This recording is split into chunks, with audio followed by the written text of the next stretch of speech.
greeting the crew as they journey through.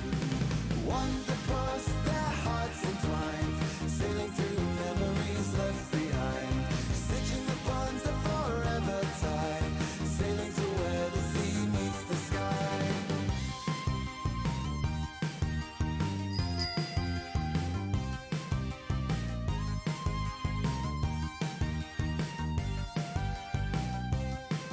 Way weavers weave a tapestry grand, unraveling mysteries hand in hand, sailing the waves beyond the stars they soar, forever seeking more and more.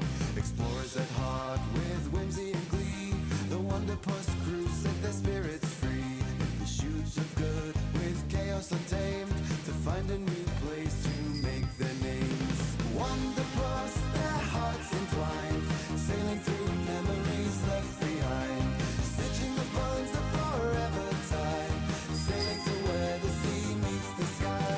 Luminaries' minds, curious and bright, they explore the unknown and seek the light. With every text and book unfurled, more is understood of this new world.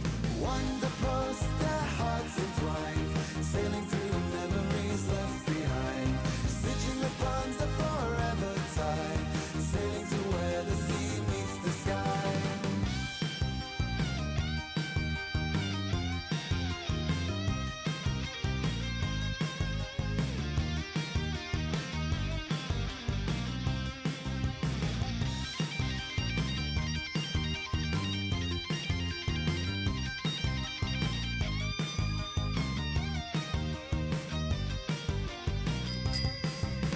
Seen God steadfast against the tide, protecting the land they stand with pride, rising up from the city walls, keeping the rest safe through it all. Mysticians with their gift for spell, in the threads of magic they weave and dwell, observing the universe's hidden seams, propelling the crew to their hopes and dreams.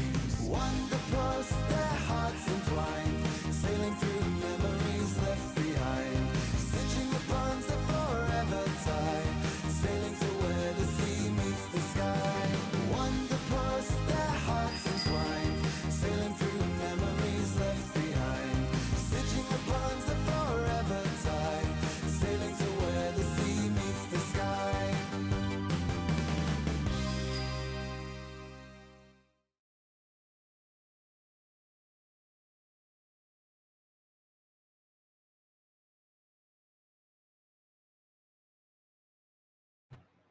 Huzzah. Hello, everybody, and welcome to second to last, unless you count the speakeasy as a full game of this month. You do? Okay. Alright. So, this is the very begin, like, we are all on our way to the masquerade right now. Like, these five are not dressed for the event because they have to, like, make their way to find the last minute gift. I have a nacho hat on. And so we have I think it's the submarine, because I think as a crew, you guys want to show up like, you know, as what you're known for. You guys have an airship, but you're known for being a submarine crew. So it's like you guys have taken the aqueducts that you can see on the map here. So we've taken the aqueducts with the submarine and gone all the way over, and we've made our way to Obsession. And like the party starts at like around like 4 or 5. It's about noon. And that's when this party realizes that they have to go get their last minute gift. And so that's where we are. All of you guys are, well, like everybody in the sub, all the crew, you guys are dressed for the party right now. Like, you guys are ready to go. You guys are going into it. The 4 people that have the invitations, Akana, Karam, Soki, and Vatna, you 4 are going into a separate party, which is like a party within a party. And everybody else is going to like mingle with, not like commoners, but like everybody else's entourage situation. That's what you guys are. You are the entourage to the 4 that have the thing. The VIP section, of course. But that party has not started yet. That party will start in a couple hours. You, like, all you guys on the ship, dressed to impress. And you don't want to scuff up and mess up your outfits. Let me introduce the players.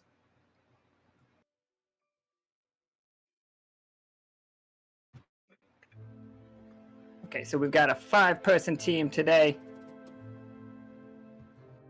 And so we've got Ento, played by Corey. Hello. We have Tarkus, played by Ro. Hello. We have Renic, played by Imperial. Hello, everyone. We got Nichol, played by Professor Winter. Hooray for the anti-penultimate session of this month. Huzzah! And we've got Iskra, played by Manda. Hello. Excellent. So we are on our way, and you guys have broken off from the main party. Like, they've dropped you, like, near Belltown, because that is where Iskra has told us there's apparently a pepper called the... What's the pepper called, Iskra? I mean, it's just the haunted ghost pepper. Haunted ghost pepper. All right. Oh, also, did Nika drop it? And Renic does have new artwork. You can't see a ton of it right there. I don't know if Nika dropped it in the art channel. Excellent. Stupid slutty Renic. Look at those slutty belts. Anyway, okay, It's true. It's very true. We kept calling him a slut while she was drawing, and I thought it was so funny. I don't mean that in a bad way. I fully support dressing more slutty. Which one of you wants to roll me 100-sider? Because Ward just gave somebody a random item. Yeah, I could do it too. Whichever one of us here. Oh, someone already did. Never mind. All right, what do we got? Tarkus rolled a 62. What is a 62 on the... What is a telegraph machine doing on this list? And how are you going to use that? 61, Inkwell. 63, Sketchbook. 62, telegraph machine. What? Well, we are going close to the edge. Maybe we're asked to see if it works while we're over past Belltown. Do we have... What is a telegraph machine, real quick?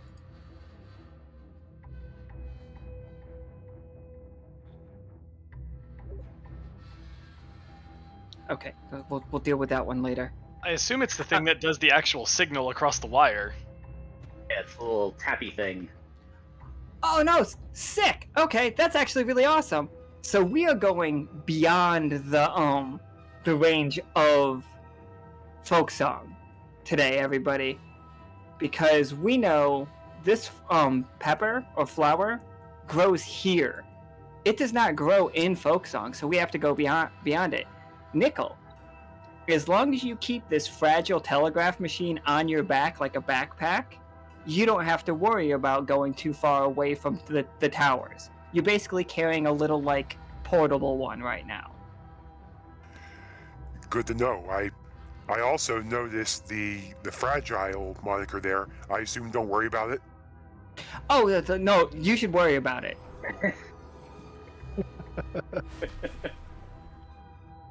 It's like, I think as Phil and Crisis are, like, strapping it on your back, they are most certainly telling you, worry about this. Oh, well, good to know I'm using more experimental technology. Fantastic. Crisis, who, if everybody has forgotten what Crisis looks like, he's a tiny little otter man, in which, much like, here, I'll put him on the screen. Much like how Peanut is just a cat that sometimes wears clothes, Crisis is just an otter that sometimes wears clothes. But otters got hands, they don't need to, like, worry about things. Little pickpockets for sure. Important question. Does the otter have hands, or does he have hands? You know, Oh, Crisis throws hands. Like, if you get Crisis drunk, he'll fucking blacken your eye. Are they rated E for everyone?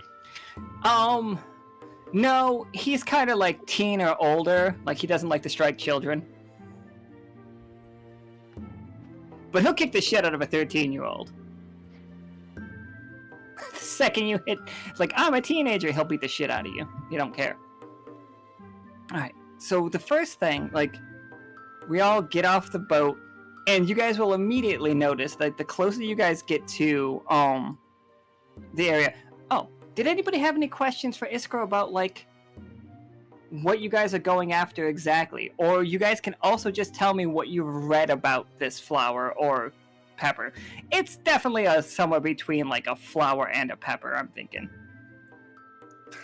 I'm concerned if anything else likes to eat those flowers and or peppers. As far as I know, no. But they are still just legend and rumor. So I want to say that Ento, Pirate Ento, remembers a couple of the crew went out to find this pepper once and never came back. Nasty. It's dangerous. Nichol, Renic, oh, go ahead. It's dangerous to find, but is it dangerous to just have? Like, do we need special containment, or...? We should probably bring, like, something to pot it in. Or be prepared to make something out of it immediately. I mean, as a doctor, I carry gloves, so here's some gloves for everybody. Because I don't know how hot this thing's gonna be. Like, you don't want to touch it and then like rub your eyes. That's probably gonna be a bad time. Yeah, I'm taking the gloves. Certainly, this is a good idea. Yeah, Tarkus is love just it. gonna blink at you when you say that.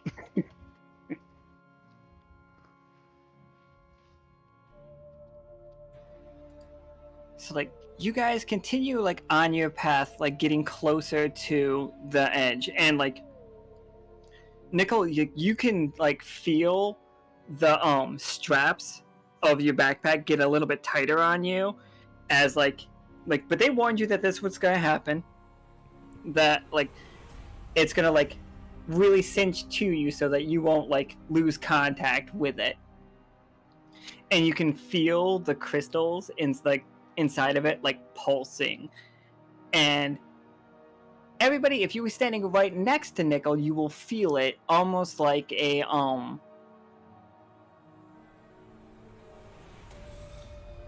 almost like your arm has fallen asleep, like almost like you, like that body, whatever body part's close enough to him falls asleep, but Nichol doesn't get that sensation.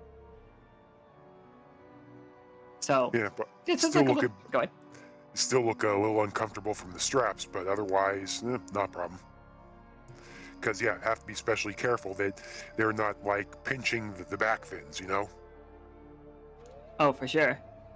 So, as you guys, like, start walking into the mist, and, like, at this point, right now, like, it feels like a wall of mist, because we're, like, right here. See all, like, this ridiculous, like, thick clouds? It's from the sky all the way to the ground. It's super thick and swirling.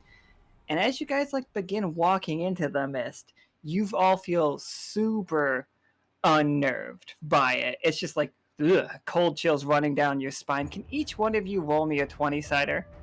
And don't worry about anything unless you roll me a 13, and then worry. That one's Perfect. bad, though. That 20's cool, though. So that's 3 votes for That's a me. reaping sow, for sure. Alright, so who had... Oh, 2 20s! It's 2 20s and a 1. That's 3 votes for Krieg, I'll have you guys know right there. Yep, sorry to break the streak. I'm now concerned my first Yeah, go roll ahead. was a 20. What does this... Everyone has heard of the awful situation that happened in Dyad and how the Silver Thimble has stepped up to help. This has brought a large amount of refugees to our fair city, which has caused some overcrowding and some stress for us all. This is why I have been helping by offering food and lodging to Silken Towers. I have also been spending my time helping with the relief efforts for not only the refugees, but our citizens as well. My aim is to help everyone find a place so that we can come together as one and make the city thrive. I was there when Dyad was falling, helping make sure everyone got to the relief boat safely. I was there to help them get situated alongside other citizens of the Silver Thimble. I have also been working with Uncle Jim's on various issues to assist in the growing needs of the city, and with a new trade agreement with Hammerpaw, we can help increase housing for the people of the city so everyone can have a safe place of their own to start a new home here. And if the gracious people of Silver Thimble see fit to elect me as mayor, I will continue to strive and work hard to help with any issue, be it big or small. Just know that Krieg is here to help. I am Krieg Vernix, and I approve this message.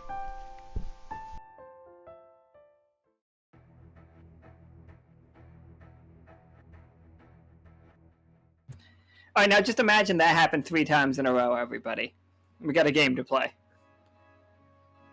Oh, wait, shit. No, wait, they're all Krieg, because Renic 1 is also for Krieg. All right. Okay. Ento.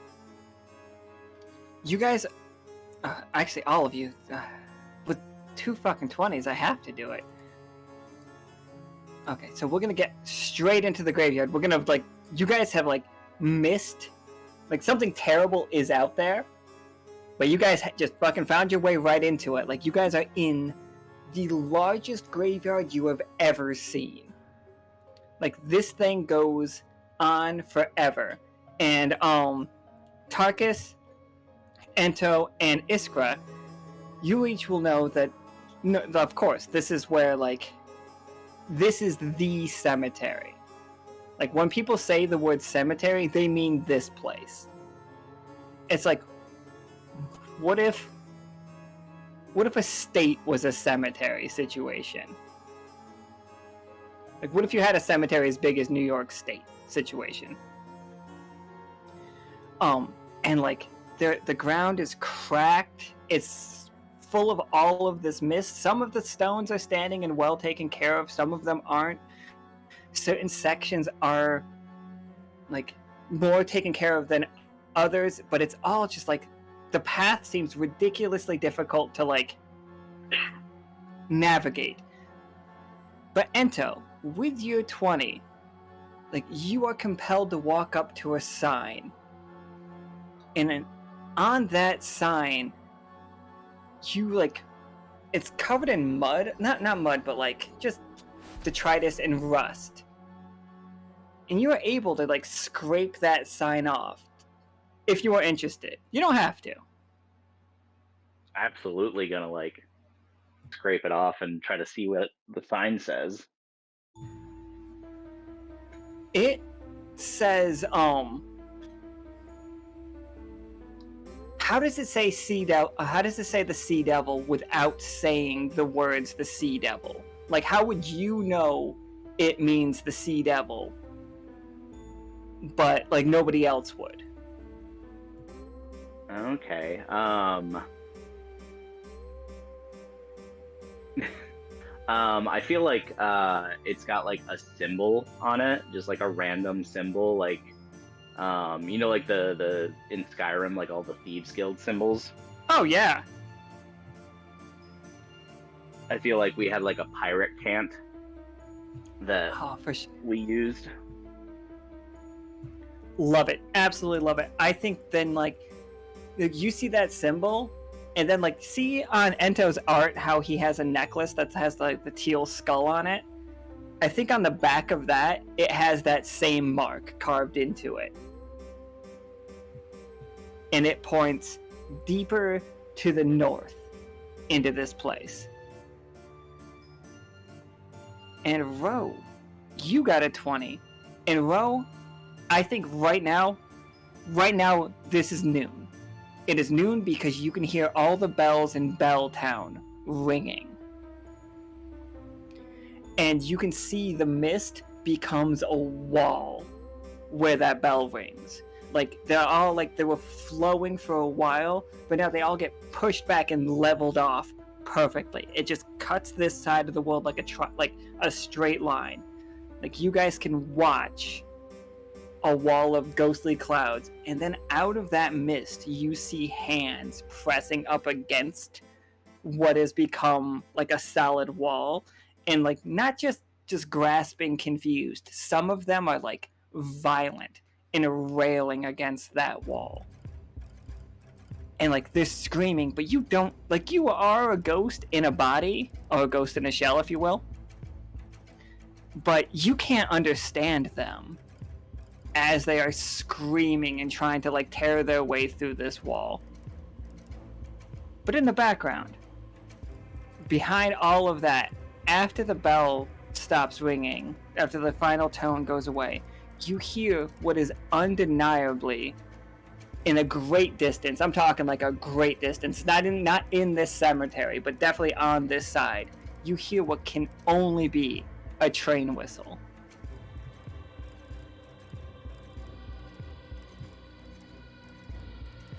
And yeah, Renic, now you played the Monster Madness card, and you Certainly. rolled the 1. Of course. What is the monster that is here? We're not going to see it right now, but what does Renic like pick up? How does Renic know this kind of a monster is here, and what kind of monster is it? Sure. So I feel like he catches a whiff of something on the wind, like as the mist cuts off. And whereas like even most graveyards just smell like a field, he catches a whiff of like brimstone and decay on the wind. Okay. Yep. Okay. Yeah, for sure. I can do this very easy. That's what I said. Yeah. All right. Absolutely. So where do we want to go into the, like, so you guys can see other signs everywhere, and like I said, this place is super confusing for basically anybody. Like, you do see you know what, Nichol, you hear, because like, tough choice, but I'll give it to you. You hear somebody singing in the distance, not too far away, but like you hear like a little jaunty little song happening, and it sounds like people like walking around. Huh, that's either really good or really disconcerting. Maybe both. Hey, anyone else hear that? No? That You're does welcome. not surprise me.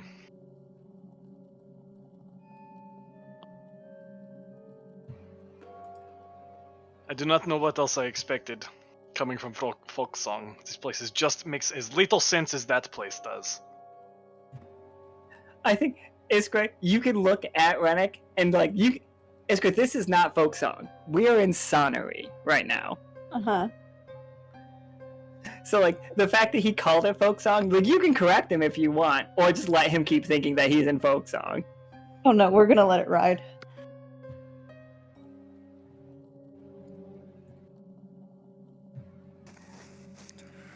Well, we have a mission, but I'm still going to keep an eye out for more of the singing and shuffling. Sure. Good, So this is- which? Sorry, go ahead. I was gonna ask where you guys planning on starting. Like, there is like our signposts that'll tell you like directions. Just so like we don't have to like make rolls to read signposts, because that's ridiculous. There is I Actually, Renic, can you roll me a 20-sider? I think Renic could be able to figure out the way that this magic works. I certainly can. All right, Perfect. tough choice, Renic. You can figure out how this magic works, but something about the way that the cemetery is working is going to be drawn to you by the way. You're going to have to use your marbles. Oh, Jesus. Okay. Sure. I will do so. Gonna cast the glass. Let me find the page so I know how much AP I'm paying for this. I think it's 4. It's 4. Right. Okay. So yeah, Renic he looks around for a minute and goes, this makes no sense, maybe this will work, and pulls out a bag of marbles and opens it and almost violently throws them on the ground.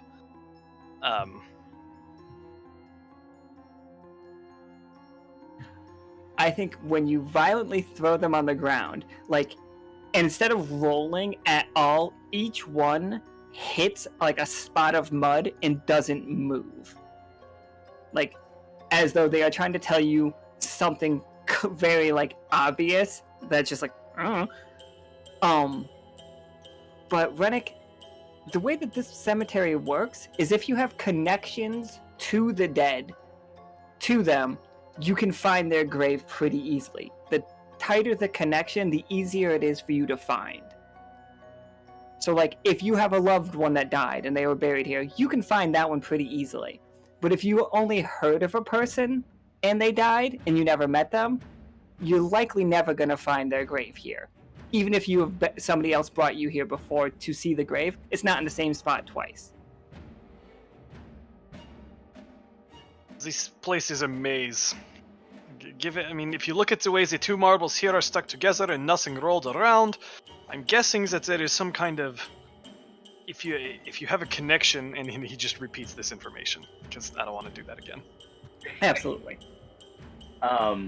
Is it only people buried here, or what about people that have just died here? This is a good question. Let me open my mouth and explain to you what I know in different voice. I was just gonna let you answer it. Oh, okay, I can do that too. It is very hard to tell with just I hesitate to call this primitive methodology. It seems to be accurate more often than not. But I'm not getting a super clear answer. It may be a little of both. I assume the closer connection you had to person in life, then if they are dead and buried here, the easier it is to find their grave. If they simply die here, if you have some connection to them, then sure, I again assume you can find it, no problem. But if all you have is you just have heard of the person or know that they die here, you probably have to wander before you can find what you are looking for, if you ever find at all. Hey, Tarkus, oh, go ahead. Oh. No, you're good. This signpost, it tells me that my old crew came through here and went north, and because they never came back, I'm wondering if we'll be able to easily find them, or what's left of them. Well, you certainly have connection to them, assuming you met at least one person who came through. Yeah, it's kind of a morbid question, but if they died here, but don't have a grave here, do you still find them? Hey, Tarkus, can you roll me a 20-sider real quick?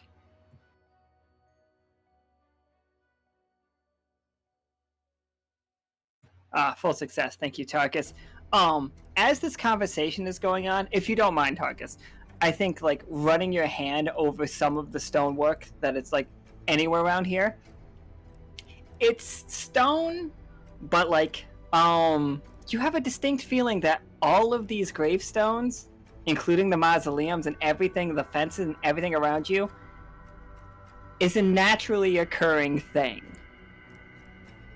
Nobody built these for people. People got buried and then these sprung up. All that is cool. It is the cemetery. The If you have conceptual unwanted cemetery. Yeah, if you have unwanted dead, they'll end up here. Guaranteed. You just chuck them into the mist. Just chuck them toss the bodies into the mist. Somebody, Tarkus, because that's a success. How did you find out about this place? You're a ghost, like, in your life, when you were alive, Tarkus, were you, like, before you made yourself into what you are, were you, like, obsessed with ghosts? Or not even obsessed. Obsessed might be a bit too hard. Did you have, like, a fascination with them? Yes. Mostly Then, yeah. Go ahead. because we mentioned the original rule for ghosts is they can only possess their original body. Tarkus wanted to see if you could make an artificial one for them to go in, if it would work, which obviously it did.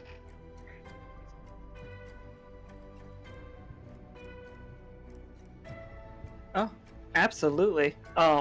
What Nika just messaged me will for sure happen. So, Tarkus, you see something. Like, and like you are like immediately drawn to this like big grave up here. I'm gonna say it's this one.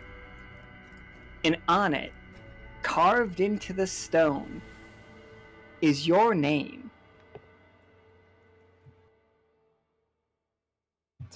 Your body is entombed here. Your flesh, like you're in a coffin under the ground. Unclaimed bodies end up here.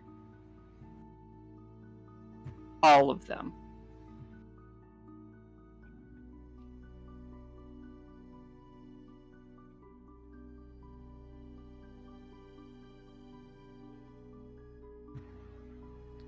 So yeah, Tarkus, you stand in front of your own grave.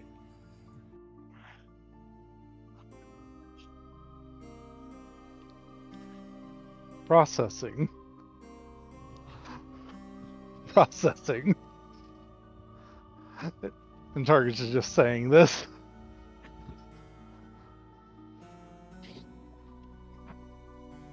Really just saying processing out loud. How often does one see their own grave?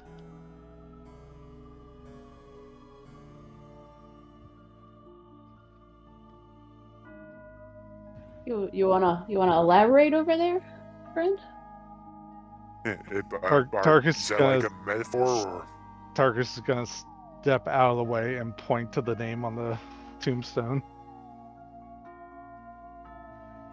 And not just the name, like what is it like what does it say that you know that this is your grave?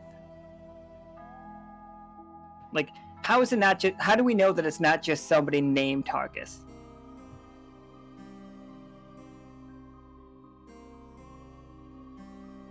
Probably right on the tombstone is an impression of the first porcelain prosthetic he ever made. It's cool as shit. Let me just I think Nichol, the song starts getting a little bit louder. As like and you hear like the scraping of a shovel going into dirt. And it's just like what, hold on, let me get that. It's just like row down the stream. This is not a dream. Kick. And then like you hear like so I'd be like, whew, that'll do it. And then like you just go get it out. And that's what you guys hear. It's definitely close to you, just out of sight line, whatever the sound is. While Tarkus is dealing with his dread of seeing his own fucking grave. So, I understand angst and all, but I think we may need to get moving.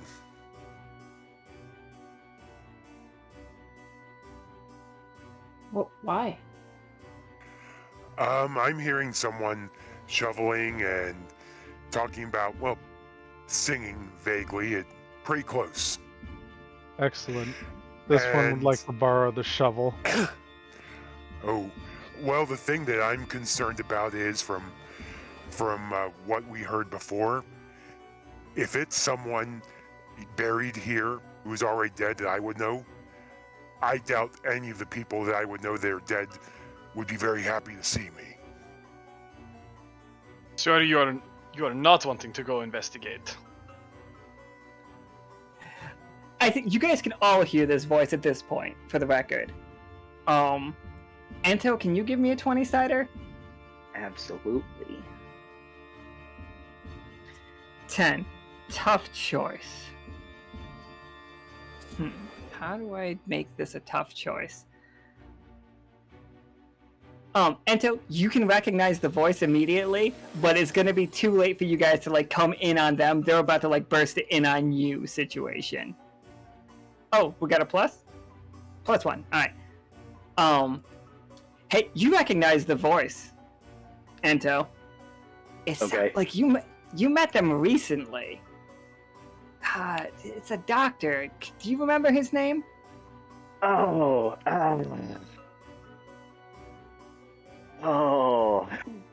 I do not remember the character's name. I'm gonna put them on screen right now. Like they just come over the hill. Like these two come over the hill, and that is Dr. Myers, by the way. That's right. And like as he's like walking, he's like humming a little tune to himself, and like he's like, "Come on, Joe, let's go." And like you see Joe, this giant coffin creature, like opens up the coffin like a door and has stuffed bodies into it. Like it is full of bodies, like limbs hanging all over the place. And then like they slam the door back closed and they walk to you guys. It's like, "Oh, hi." It's like, "Ento." And he's like comes walking up to Ento. He's just like, "Hello, my friend, my sailor of the Sea Devil ship. What brings you all to this fantastic cemetery on this wonderful day? I thought you guys all were going to go to the Marquis's party." Dr. Meyer, yes. Good to see you again. Good to I'm see you. And glad he to puts out see his that hand to you- shake your hand. And so Ento currently has the gloves on. He's been wearing them since he pulled them out, but he shakes his hand. Absolutely. You don't need to make a roll for this, because I'll count that 11 as more of a success for this. His hands are different than the last time you met him. These hands are like burly. These are like manual labor hands. They are thickly calloused. They short nails, dirt underneath them like crazy. But both of his hands mismatched again, but huge. And he feels way stronger. I see you've traded out your artist hands for a new pair. It's like, oh, you know, sometimes you gotta take what you get. Right now I'm currently looking for, and he looks at your hands, he's like, "I'm really looking for some surgeon's hands myself. I need to work in a little bit more detail, as you can see," and he points to Joe. It's like, "Not my best work, but that's okay. I've got this one." He looks over and he sees Iskra, and he's just like, "A Corinne," and he like crosses himself. And I don't know if that like makes sense to any of you. Like none of you are from like a Catholic world, but he most certainly crosses himself. He's like, "I can't believe my luck." He's just like, he's looking at Iskra, and he's just like, "Are those to control your lightning abilities? How do they work? Did you make them yourself? Could you tell me how? How'd you think?" I'm sorry. Hello, my name is Dr. Myers, and he extends his hand to shake your hand. Timidly offer mine. And he takes it, but instead of like shaking it, he most certainly does the like kiss, like not even, he doesn't actually put his lips to the back of your hand. He just gets close enough for the impression, and he hands it back. Like he lets your hand go. It's just like, "I have been doing fascinating things with electricity lately. It's like, I'd love it if you could come see my lab sometime. Not now, obviously. You have a party to go to. I mean, But- send us the information. Maybe I'll bring Ento with me. He's like, I can show you right now. And he walks back to Joe, and he's like, Joe, head up, head up. And Joe puts his head up, and you see there are 2 bolts in Joe's, like, neck. And it's just like, see, these conduct a constant stream of electricity through Joe's, well, decomposing body. You're like, able to make him function. See, I needed a... He's not actually this coffin. He just needed to be able to, like, carry things around. You understand. It's like, Of course. he spins his shovel in his hand and he puts it over one of his shoulders. He's like, are you all shopping? I mean, kind of. You could say that. What are we looking for? And he looks over at Tarkus. He's like, oh, did you find something that you like?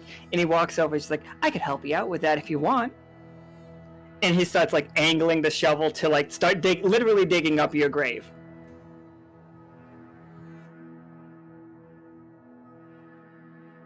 Tarkus is gonna allow that, because he was gonna ask to borrow the shovel anyway, just to get solid confirmation. Alright, so yeah, he starts just fucking digging, and as he's digging, he's, like, singing his little song. He's like, Joe met Daisy on the Day of the Dead, and he's just like, and he, like, when he woke up drunk and handcuffed to a dirty double bed, and he just, like, keeps shoveling up, and, like, at a certain point, he, like, your coffin is down there, which is just a solid pine box. Like, it is a pine box down there. He will not open it up.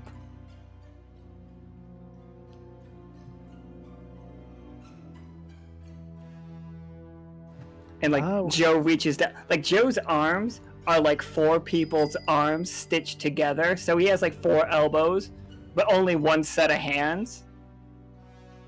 And you see him, like, reach in and with, like, a ridiculous strength pulls up the body, pulls up the coffin and sets it in front of you. And he's just like, anything from a member of Ento's crew. And to get into the good graces of the Corinnes, let's talk about this electricity. And he looks over at Nichol and Renic, and he's just like, oh, I'm sorry, we haven't met. I'm Dr. Myers, and this is Joe. Yep, I'm Nichol Trafford. I'm a pilot. Absolutely. And he looks at Renic, he's just like, when he looks at Renic, he's just like, you see him squint a little bit, he's just like, you don't seem... You're not from here, are you? From the cemetery? No. No, I think you know what I mean. You're like an onion. That You're is not certain. from this... You're not from this world. That is true. He's just like looking you up and down fascinatedly. He's just like, he like circles you. It's like, do you need all of those hands? Need is a strong word, but you may not have any. Oh, I wouldn't ever ask if I could have them. I was gonna ask if I could purchase them. I would rather keep them. I understand. Hands are very hard to come by. So many just get like, by the time you find them, they're all just like bone. Look at, it motions over to Joe again. And it's like, found him suffocated. I mean, he died. When I dug him up, his head was still wrapped in a plastic bag. Such a shame, I suppose. For him, not so much for me. I got like a pretty good workhorse out of it. What brings you all to this wonderful cemetery? We've heard rumors of the ghost pepper flower, and we want to find some.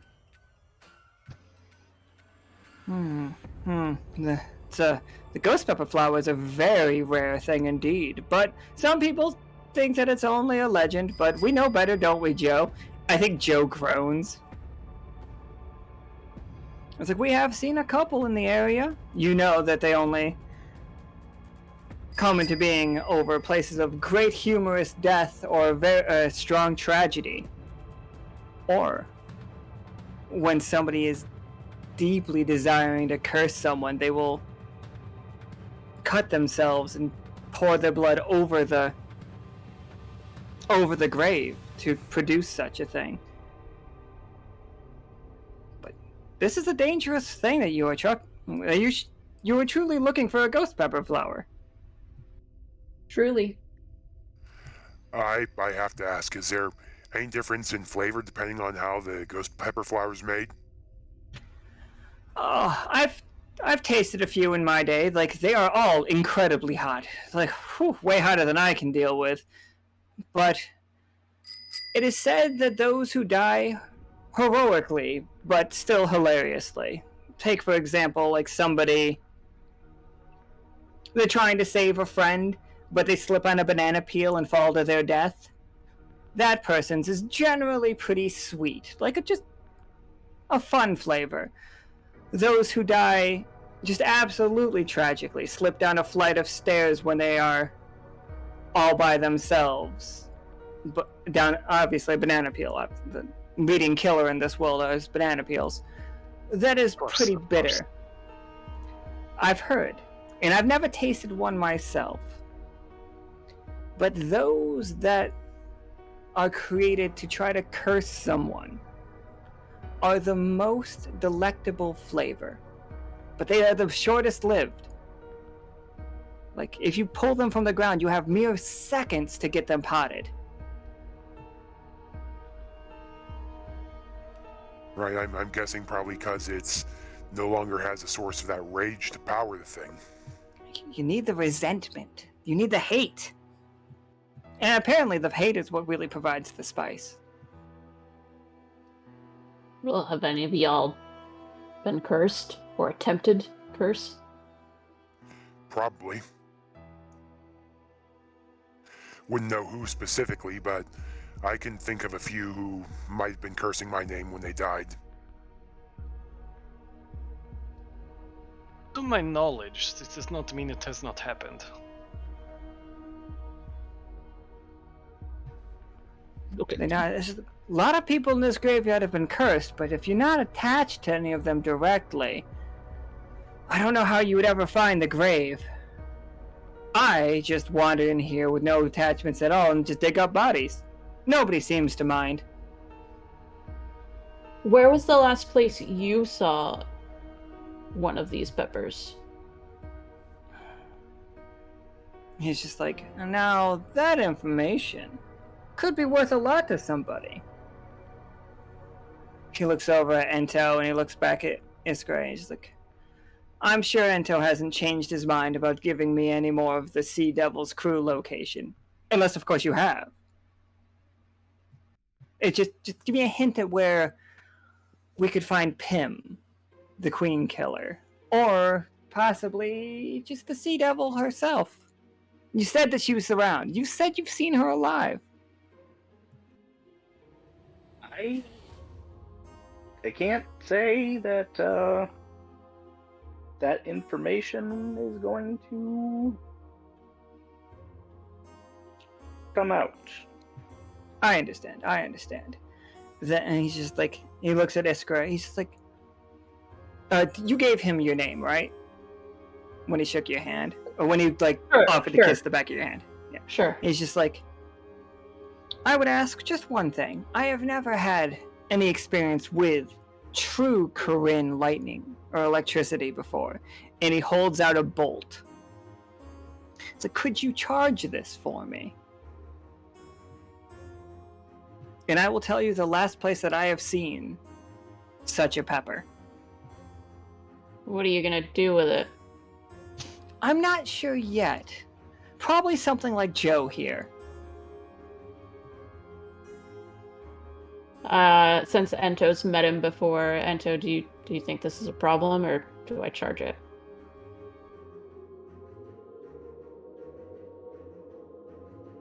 The thing I'm wondering is if the information he's going to give us is going to be useful at all, given the way this graveyard works. What, do you want to kidnap him and make him lead us there? No, I mean, if he gives us this information, is it going to even be helpful in trying to find it based on the magic of the graveyard? Mm-hmm. But do we have another lead? Other than possibly trying to find my old crewmates? I don't think so. Or alternately, maybe, and this is a big maybe, one or two people who died pretty badly. Can think of maybe one or two that were funny. One that definitely died cursing me, but I'm not sure if that's the kind of curse that would work for these peppers. Mm. I mean, I don't think it can really hurt. I don't think he's gonna do anything. The last time I made a deal with a rando, they're gonna end up with my teeth. I've made some pretty shady No, those deals. fucking fairies want your teeth so bad. And by the way, the fairies have the best gift for the Marquis, because they're giving him one of the Kukla's teeth, like, the Kuklaw's teeth, like, carved into an amazing work of art. It's like a fountain. It's beautiful. So I just Just don't want to make in any case more you guys are shady wondering what the fairies are going to give as a gift. We were all wondering. I was just curious. I just don't want to make any more shady deals. I will tell you right now, he is going to make a person with it. Like, he is going to make another person, and it will. Your lightning is going to be the answer to what he's after. He is as much of a bad guy as I'm showing you right now. He is your Dr. Frankenstein type.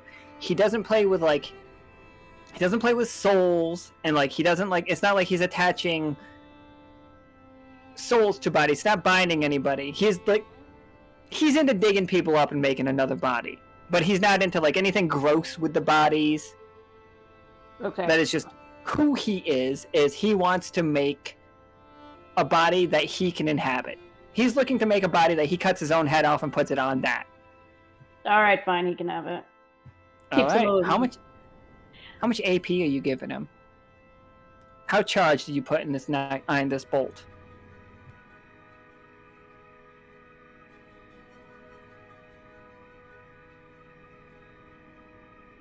I'm just gonna I'll tell you, he's gonna give better information based on how much you give.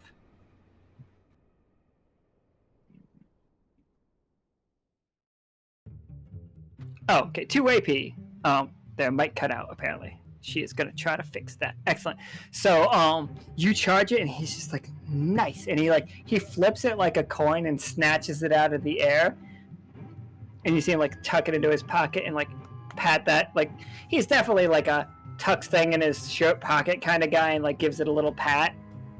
And he's just like, I have heard there is a mausoleum to the west that is for the not forgiven. The squirrels, like from the Neverglades, routinely make trips up here to curse him, cutting themselves and pouring it on over the grave. And routinely cursing this man. So there is always a fresh supply of cursed ghost peppers. how are we going to find it without getting lost?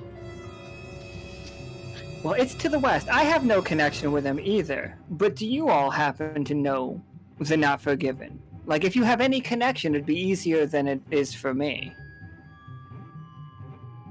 Have you hung out with the squirrels before, any of you?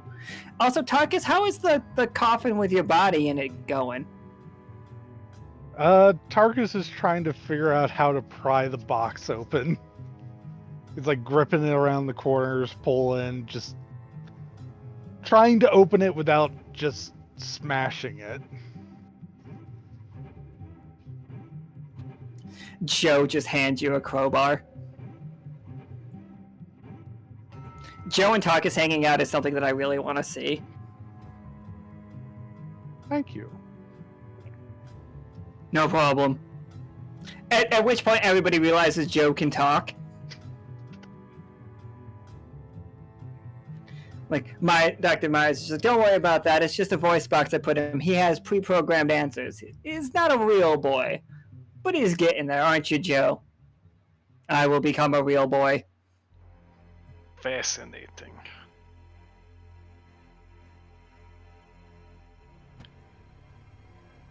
So, do any of you have any connections with the Not Forgiven?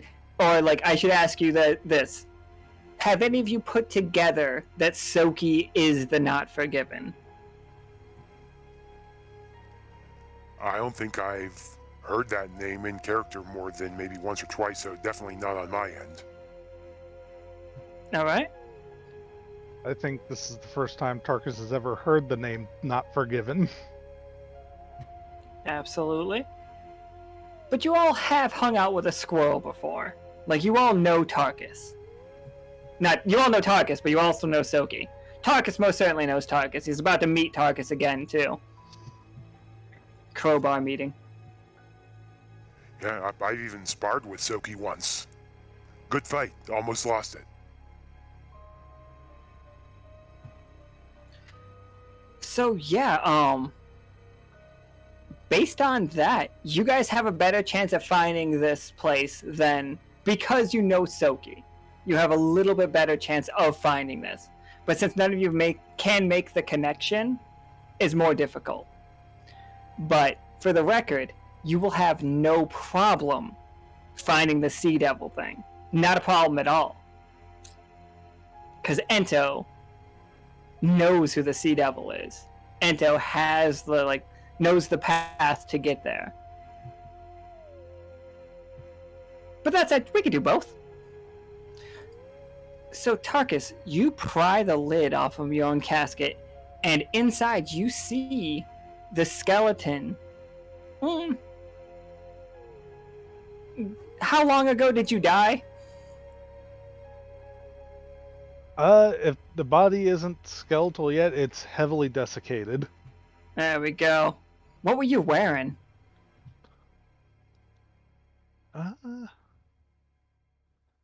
He was probably wearing, words. What are they?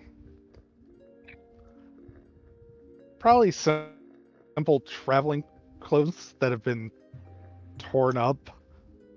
As looking at the body more, it's clearly been bisected at the waist at one point. Oh, sick. Like, the legs have definitely been chewed on, but, whatever killed you didn't enjoy your big taste. Hole in the chest. Oh, there we go. So yeah, it's you. It is your body. These are your clothes.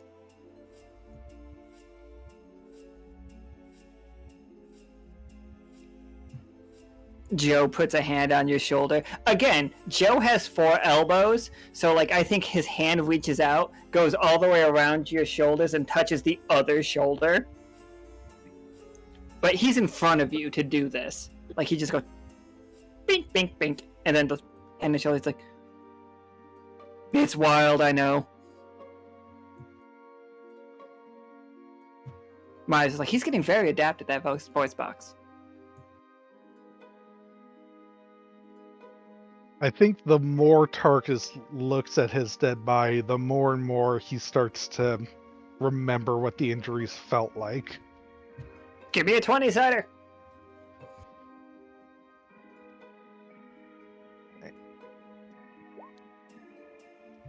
Sick. Alright, so... Hey, remember what we were doing with May? About her becoming more and more real? Same concept. Now you have a choice to become more and more real, or to steal yourself off. Just banish these emotions. But if you do become more and more real, you will become, more yourself. Not fleshy, but more like Mai. Sorry, I said May. Her name is Mai. you're not going to become fleshy, but you will become more like emotional. But if you choose that, you're going to start crying right here, right now. I'm going to refund that pinch hitter because I like this tough choice too much. No, I love this tough choice. To quote Now, Joe, I want to be a real boy. Right? So, like, you can start crying right here, right now. Or you can seal yourself off. And, like, this becomes, like, a choice between this is your body or this was your body. Which one would you like?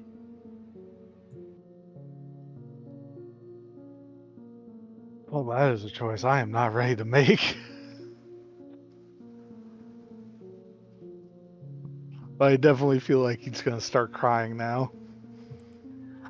Myers comes running up to you. He's like, no, no, no, no, no, no, no, no tears. And he's like, starts blotting off your tears. Like, no, no, no, no, no, no, no, no, no, no, no. And it's just like, he throws the lid back on your body. And like, he stands on top of your coffin, wiping away your tears. He's like, no, no, you can't cry here. No, but you can't cry here. The widow will find you. Do you have any additional details on that point? He's just like, he nudges, Joe, and they both start singing like the song that they were singing earlier. They're like as loud as they can. They start singing, "Oh, your time is coming fast," and the ferryman only deals in cash. Oh, your time is coming fast, and the ferryman only deals in cash. The ferryman only deals in cash. And then it's just like, and finally, when they quiet down. Once Tarkus finally stops sobbing. How are you, tears? Is it just simple like tears, or are you fucking ugly crying? I'm good with either one. I think I want to lean slightly silly since Tarkus is a ghost. This is like that anime fountain tear crying, but it's like ectoplasm. Oh, it's not though. It's not. These are tears. You're crying straight up tears. Tarkus can cry. Tarkus can like wet his lips. Tarkus can create fluid now, which is gonna seem wild. Sounds slightly gross when you put it like that. It's not the best when you word it like Tarkus can make fluid.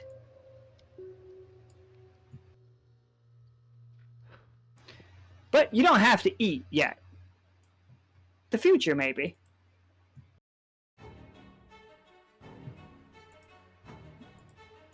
And then, like, on cue, like, on the hour, so it's 1 o'clock now, as the bells ring. And Tarkus can feel that. You don't feel it as strongly, Tarkus. You can hear bell towns ringing, even from in Sonnery, because you guys are in Sonnery. You're far away. But you can feel that. And Joe, like, covers his ears completely. But Tarkus, you don't have to do that anymore. Like, it's the sound, and it's not, like, the best sound, but it's not painful anymore.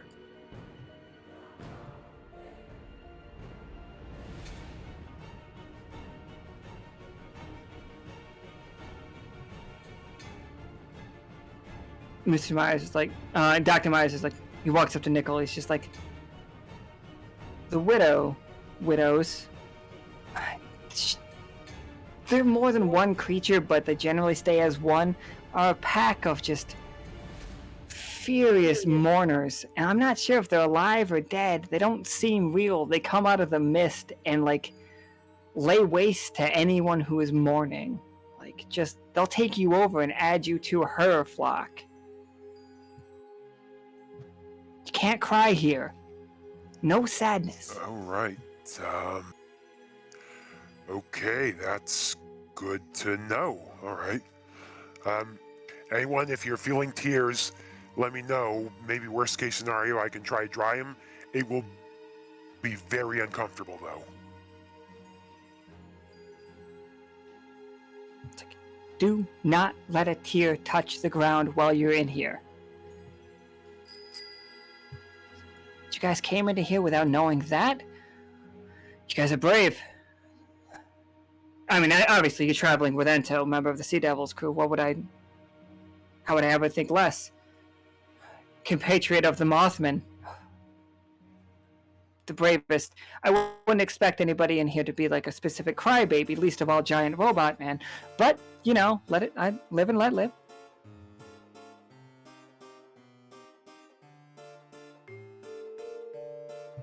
And he's just like, would you like me to send this somewhere? Like, we could get it back to you. Did you have somewhere you need this body to go?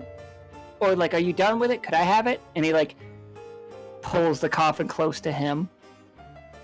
Like, he looked like he had nice hands, is all I'm saying. Artisan's hands, if you will. I did.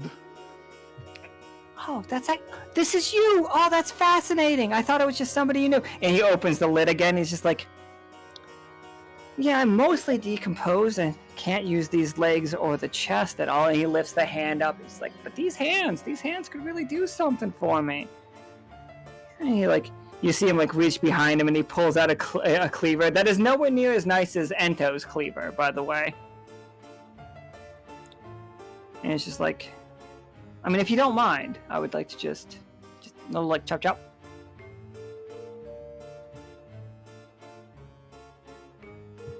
The idea of the next time you meet up with Dr. Myers, he literally shakes your hands with your own hands is very funny to me. It is. Yeah, the level of horror that this particular guy is Addams Family horror. Like Kawari just said in the chat, like, that is his particular flavor of horror, is silly, whimsical horror. But, like, to the point where he doesn't care if people die to do it. He will bury a cleaver in somebody's head and then chop their hands off. But it's all done in good fun.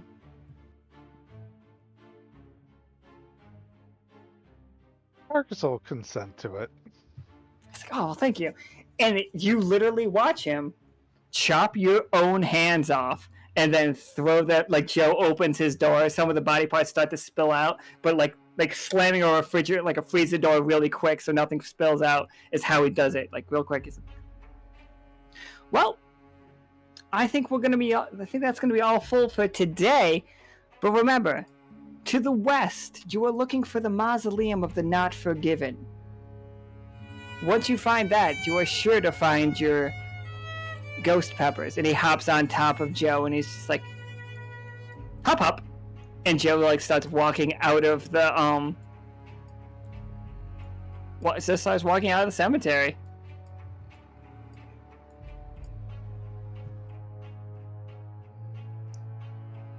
Well, that lead sounds better than any of mine, so. And still looking longingly at the thing that points to the graves of some of his crew. Can throw these damned things again, but I mean, if we're at a 50-50 with information, do we just flip a coin?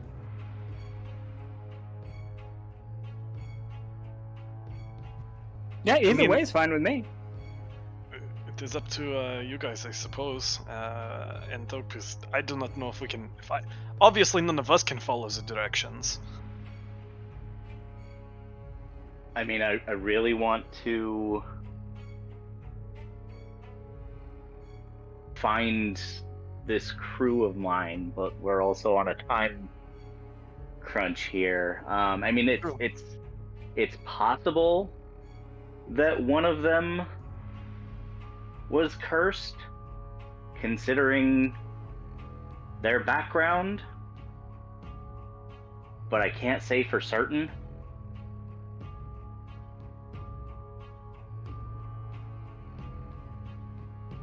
And it sounds like this other one is a fairly solid lead, assuming we can find it.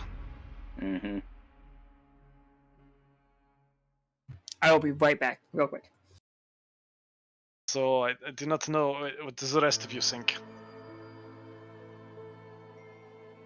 I mean, if our goal is the spiciest pepper, then head west. if it's just to make a ghost pepper sauce, then go north. Like, if we don't, does flavor matter to us, and how much? Does it matter more than finding out what happened to fellow crewmen?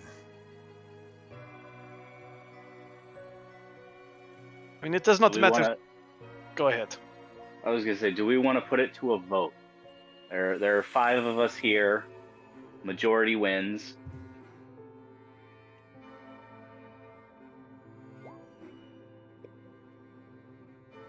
I mean, a vote or like I said, a coin toss. Like, I feel like either direction, I'm not upset either way.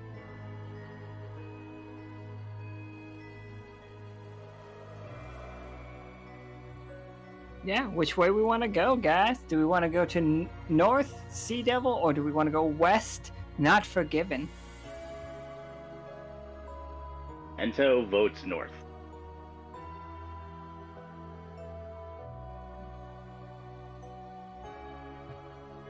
Renic votes west.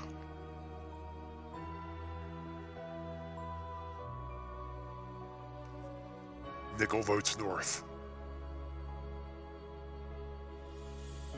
Iskra votes west. Oh, it's up to you, Tarkus.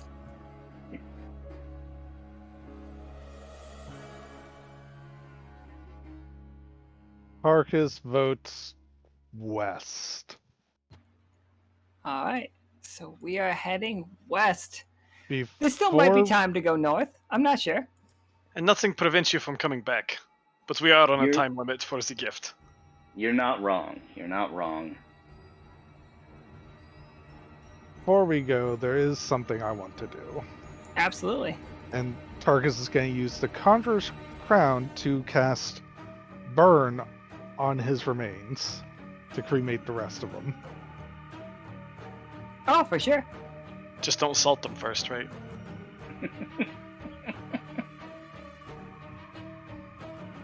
So, you've cremated everything except for your hands. Because Dr. Myers has your hands.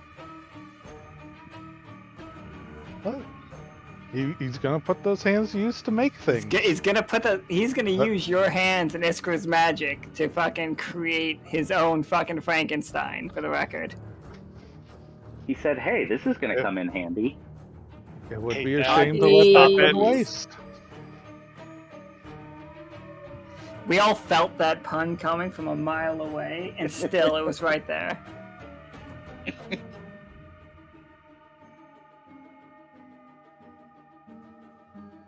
So Alright. we are going west.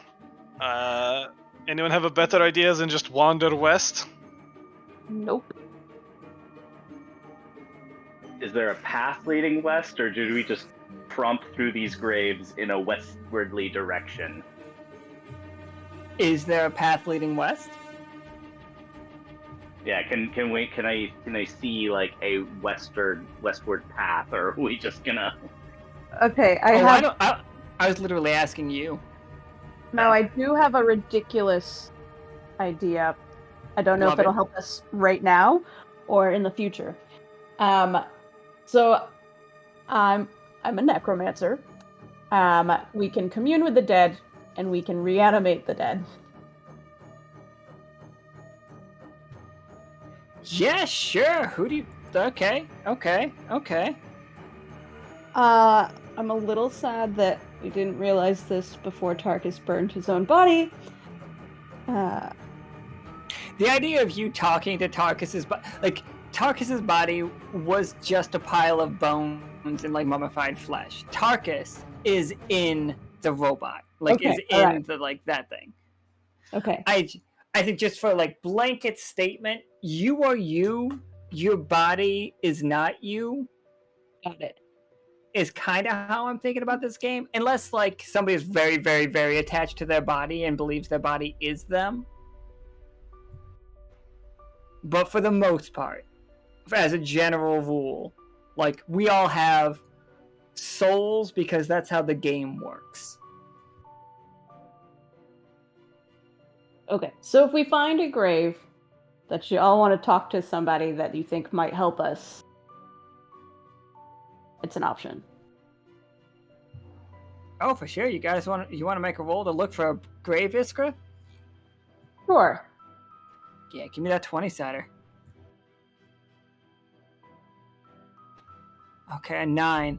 So you can find you find 2 graves, and you know that like these 2 feel like they are full enough, like competent enough to talk to. One of them died years and years ago. Like I would say like 20 years ago this person died. The other one is a family plot where the most recent person died just last week. Which one would you like to talk to? Last week. All right. So like I know it's talk to ghosts. Are you reanimating or are you talking to a ghost? Reanimate. So yeah, I'm just gonna roll that 9 into it. You guys see arms reaching out from underneath the ground, like this muddy ground, and you hear the sound of a coffin breaking open, and then like this like spews itself forth out of the ground, and it's a family fused together into one giant grotesque creature.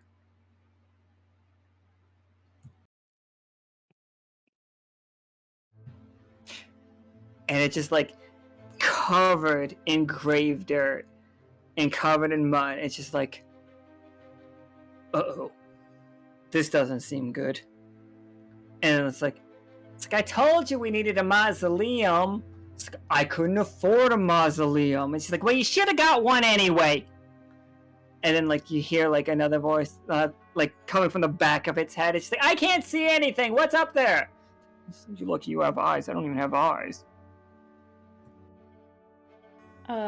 Hello? Oh, hello! A Corinne's talking to us. A Corinne? Where does a Corinne come from? They got friends. Corinnes don't have friends. This I'll Corinne ask is making friends. Oh, this Corinne's making friends. I can hear her. I have ears, just I don't have eyes.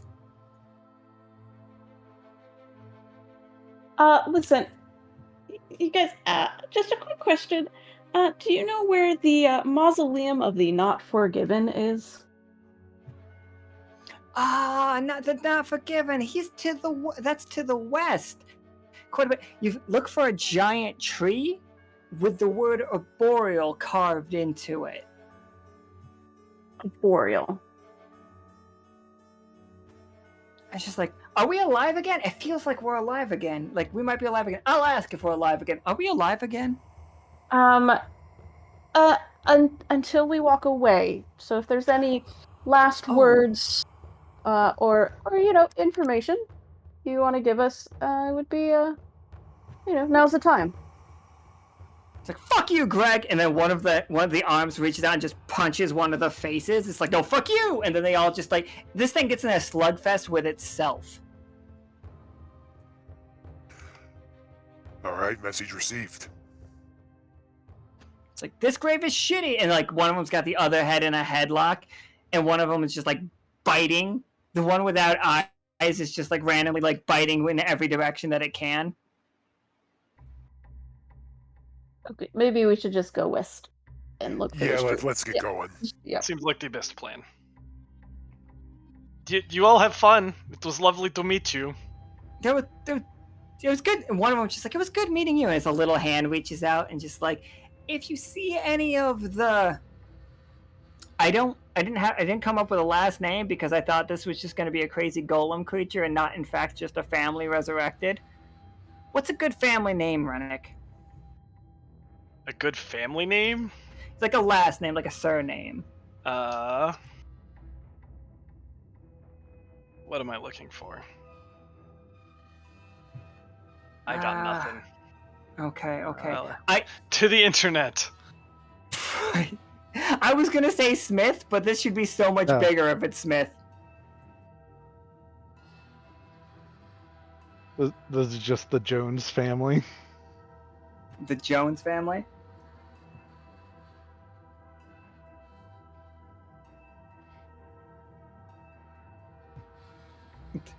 Saldana. Saldana? Yeah. It's like, we're the Saldana family. If you meet any more of us, like, just let them know that Chris sent you. Chris Saldana. It's like, I died forever ago. It'll really freak him out. And this is all while the rest of the body is fighting itself.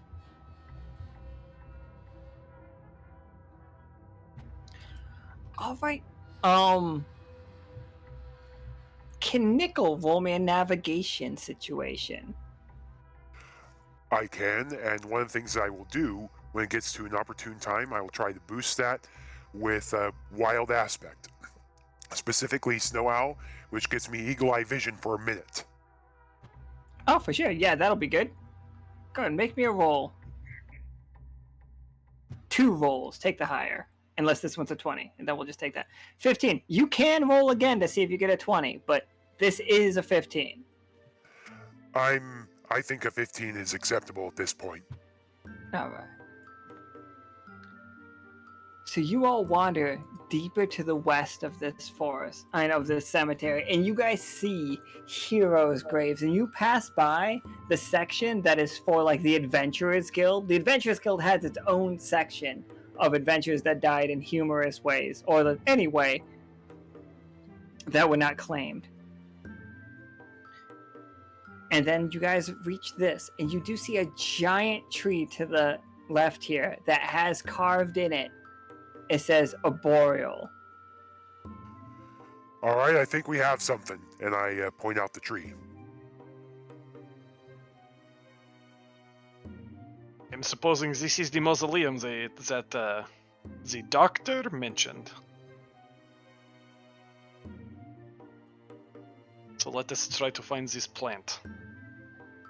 So this mausoleum is covered with thick, like, vines that have, like, they have thorns that look more like nails. Like, they're naturally occurring, but the doorways are completely barred off by this ridiculous amount of, like, thorny vines.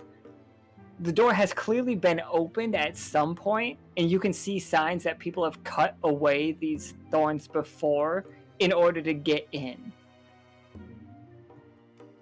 Important question. Do they look similar to the vines and plants we dealt with earlier? A while earlier? I don't think so. I think these are a new thing entirely. They have nothing to do with, like, with the rose bushes. I think these thorns are less, like, hooked like those and more, like, straight and nail-like. There's a ridiculous tree that has thorns that I'm thinking of that just, like, stick right out of the fucking bark and just straight and super. Like, you can use them as toothpick situation. Blackthorn trees are a bitch. It's just like those. I guess there's a lot of trees that do it. I'm thinking upstate New York, so I don't know where you guys. Like, one was in my grandfather's yard, and I hated it because I fell into it one time and, like, stabbed my palm. But, like, think about it, like, these things, if you were to break them off, you would have, like, a headless nail situation. Like, it wouldn't have the flat spot, but you could use this as a nail. That's how sturdy these thorns are.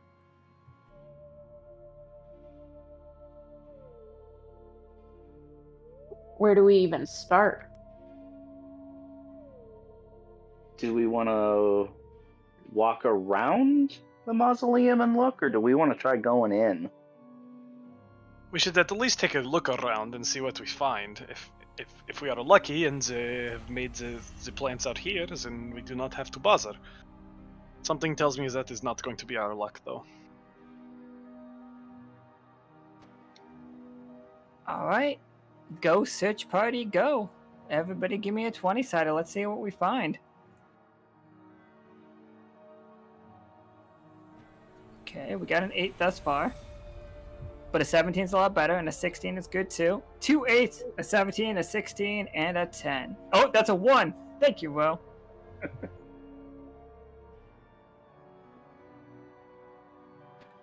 I felt it in my bones with that first 20. Roll that beautiful bean footage. I really don't think that Bobbert has much of a chance winning this. Do you like that sound? Neither do I. But do you know who does? Krieg Fernex. He cooperated with the enslaving and imprisoning of flamingos. Do you really want Silver Thimble to be represented with such a horrendous image? With Bobbert, you won't have to worry about that. You'll be able to rest easy having a mayor that has been successful in his entrepreneurial endeavors, and he will bring that same passion and drive to Silver Thimble. Rebuilding a stronger future today. I am Bobbert and I approve this message.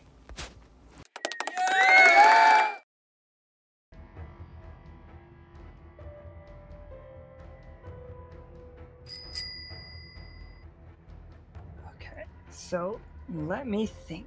What is the fucking worst thing that could happen right here?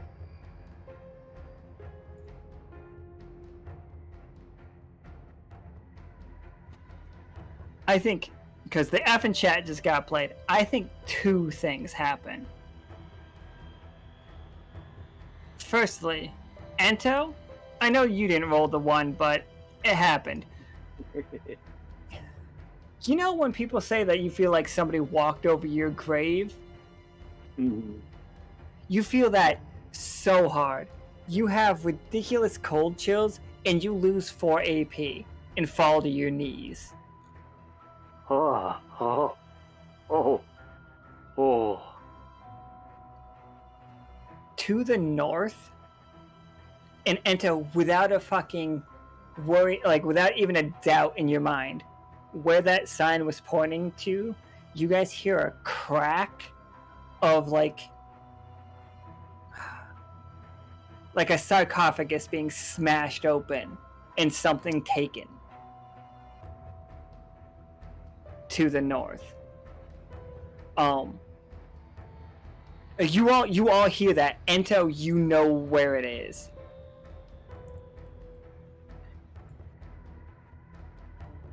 I got a bad feeling about what just happened. And you all hear just like, what is it's menacing, but it sounds almost like bells lightly ringing, laughter coursing all through this graveyard. And then for the rest of this game, you will hear a whistling happening, like a jovial, happy, like absolutely loving their life whispering and whistling happening. That does not seem like a good thing. No, it really doesn't.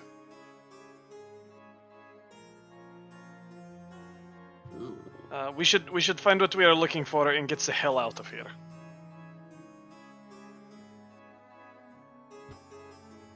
Do you think it's safer inside the building at this point?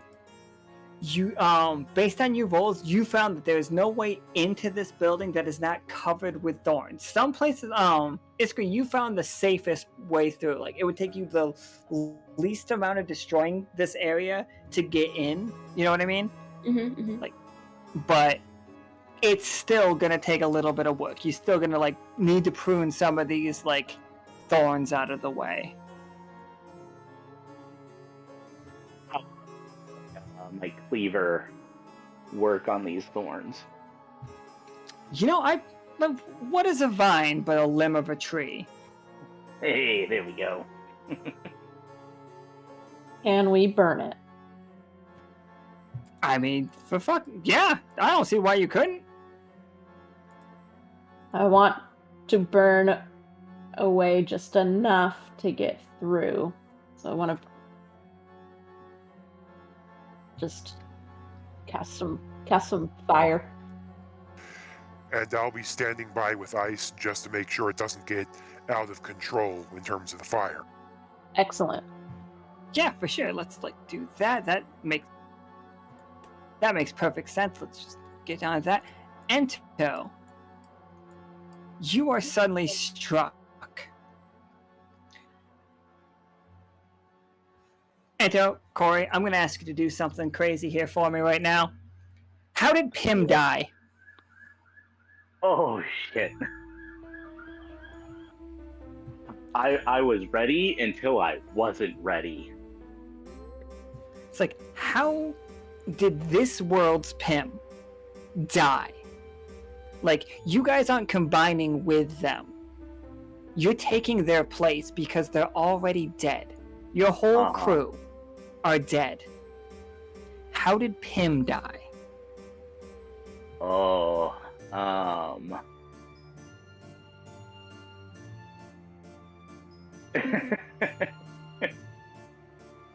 So I know that Pym shot and killed one of the pirate queens. She sure did. I'm going to say that that upset the balance in all of the pirate queen's power structure, and because of that they put out a bounty on her head, and eventually she was captured, and the other pirate queens, not ours of course, but the other ones took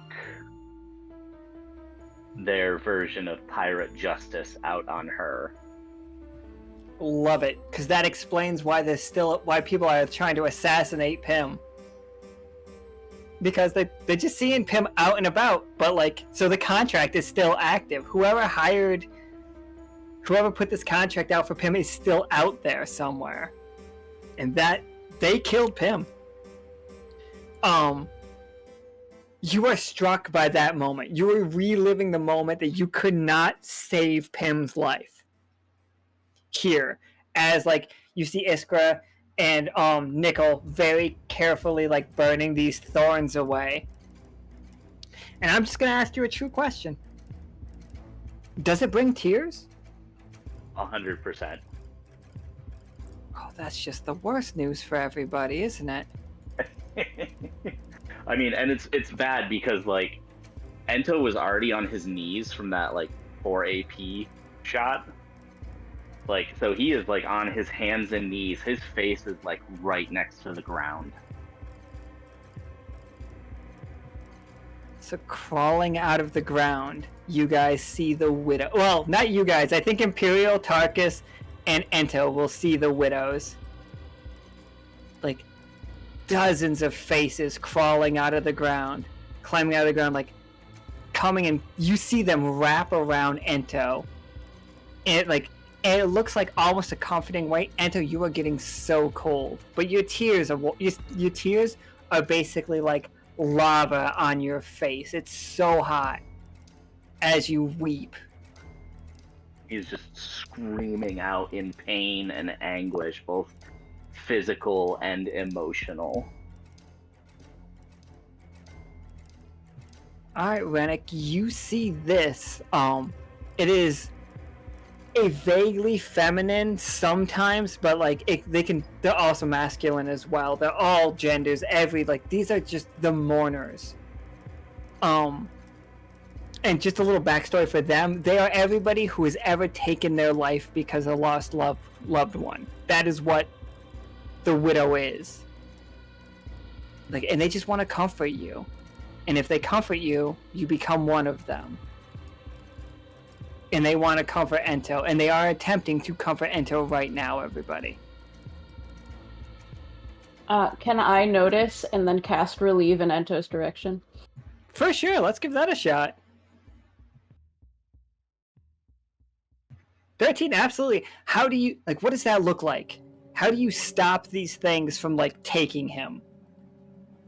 So as they're, covering him like a blanket, I can hear Ento sobbing, and I turn quickly from the flame blast and then look in his direction, shouting his name and throwing my hand to the air to cast Relieve in his direction to ease the pain.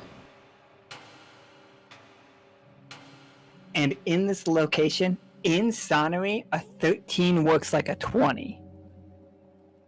But you all hear the ticking of the monstrous clock. And Ento, you are fully relieved, and this creature is cast back, and it's like not cast out, but like back. It's furious now. You have denied it one of its own. Like, Ento is a mourner, and it belongs with the mourners. It belongs with the widows. They are mine. All of these like faces say it out as one. He is mine. And they grow. Like, you fully successfully, like, Ento, you get over it, you're able to block that out. You completely understand that you know that is a different memory. Your Pim is not dead. Like, Iskra has reminded you that. But this Pim, with a 13, I'm going to give you some more. You see some of your life. How did you die?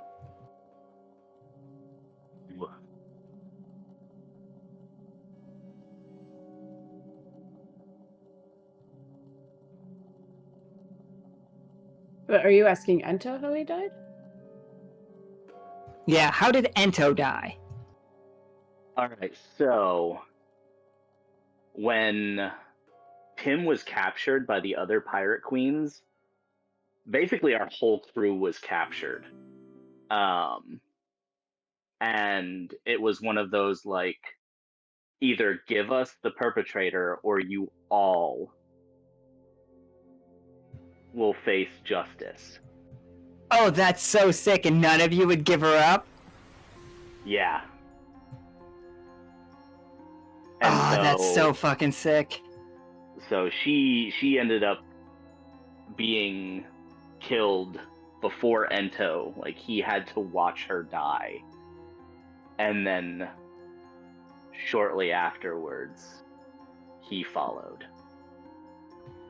You definitely see one of these faces like morph into Ento's face, but Pirate Ento. One of these has become you before, you know?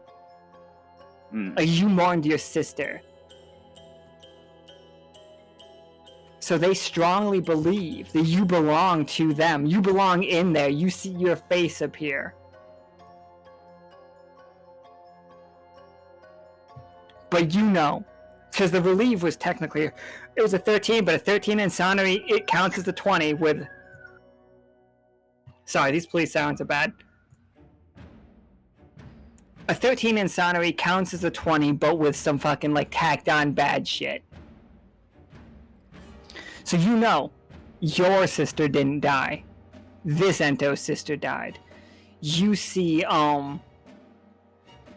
like, looking back at you, your face, but different. Definitely got, like, a lot more scars. Oh, for sure. Did you want to make a roll for me? Yeah. 19, absolutely. So you get to choose. Somebody's gonna make that. I'm gonna make that a 20. Fuck it. I got this. Don't worry. Nobody else do it. It's me.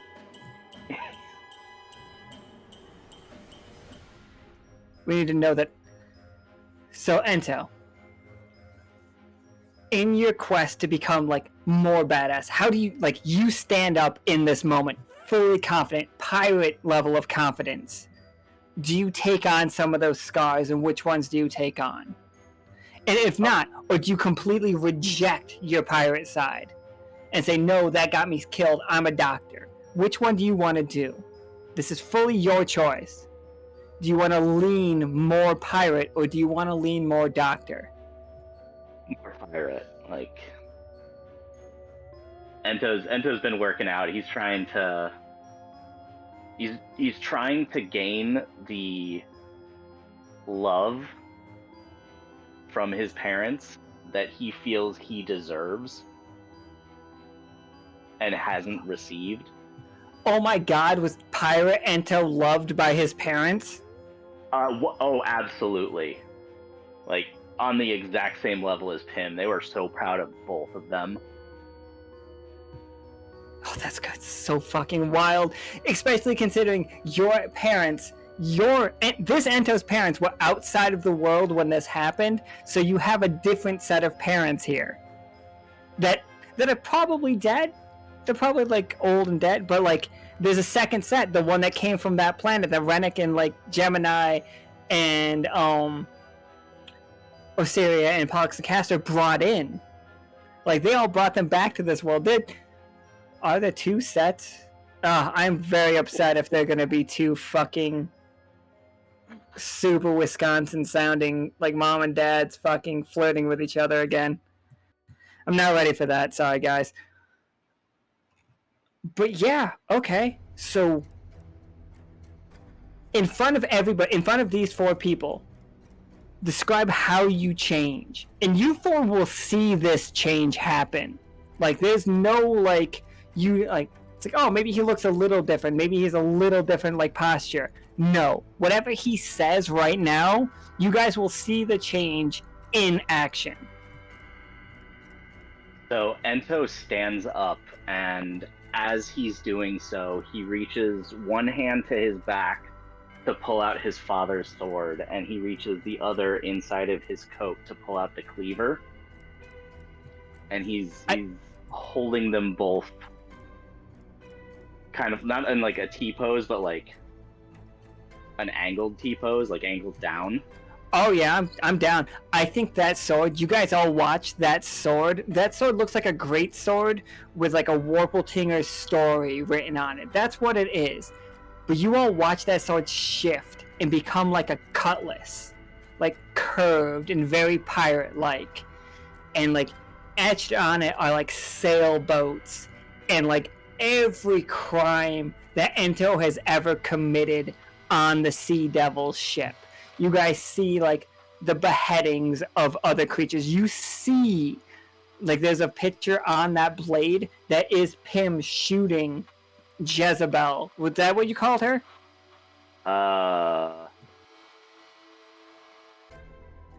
Griselda. Yeah. Like shooting her right through the badge that she has on. Like it fucking, like, you see that. You can see the whole story of Ento's pirate life laid out in front of you. On this, like, giant curved blade. And in his other hand, a mirror, like, cleaver. And I guess Ento's just dual wielding now. Also, he seems way more jacked than he did a minute ago. Yeah, like, his muscles have grown. Like, he hasn't gotten any taller. I was gonna go with that, but no, he hasn't gotten any taller.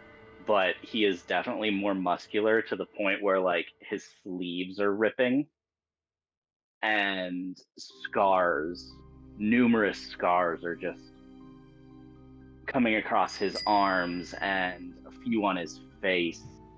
His lab coat is so stained in blood at this point, you guys. His lab coat normally pristine. All of his allergies laid out in the inside, not like that anymore. There's not a single allergy laid out anymore. It's just fucking just a blood splatter. And not the blood splatter that you would get from the blood splatter that you would get from butchery.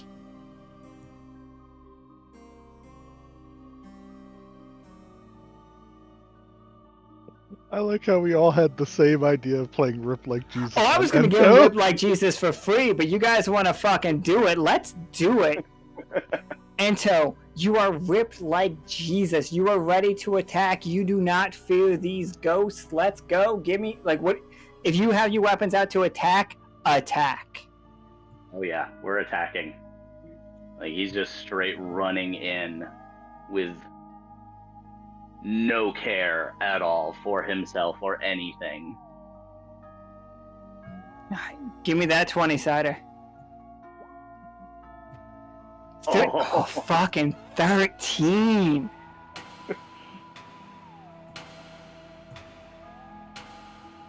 Ento. Because that counts as a 20 here. Mm-hmm.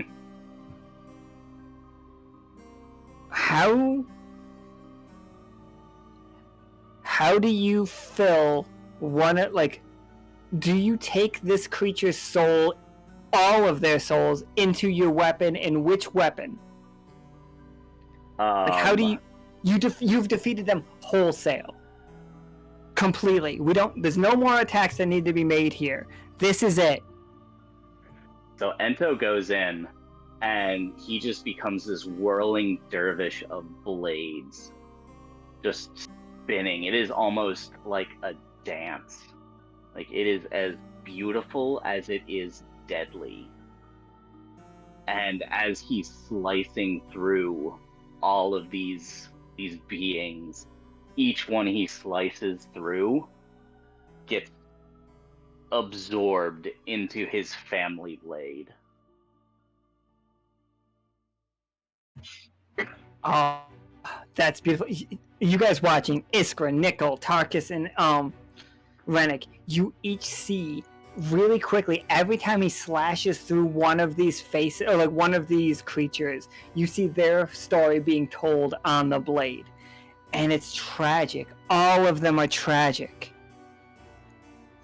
Like, that's just the way it is. Like, all of these people took their lives because someone they loved died.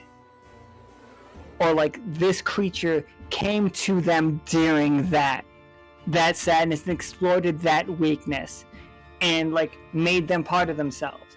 Like, if Ento had fallen victim to this, he would have turned his blade on himself in a moment of weakness. But no, he's completely turned that around. Like, your blade is now the blade of guilt. Like, it's no longer a familial blade. You have the cutlass of guilt. And Ento is just standing there, badass looking, covered in dried, like, lab coat covered in dried blood. No sleeves. Sleeves aren't going to be coming back, everybody. I just need you to know that. These fucking sleeves are gone. Ento's jacked as shit. Do you have a bandana on? I just need to know. Did you tie your sleeves into a bandana? Yeah, I was just about to say. One of the ripped sleeves he just picks up and ties it around his head as a bandana.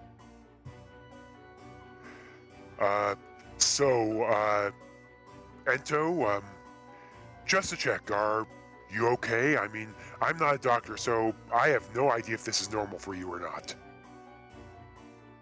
I have never felt better in my entire life. Oh, good. Good to know. Ento, somebody is currently trouncing on your grave. You know that. Somebody is currently looting your crew's graves. That is what is happening to the north right now. Iskra and Nichol, you two have both fully made it through this door. We can go in there real quick if that's what you want to do, or we can, like, I don't care what we do. I'm good everywhere. Also, Renic, you just saw this dude completely change form in front of you. Notebook out, starts writing. Well, yes, of course.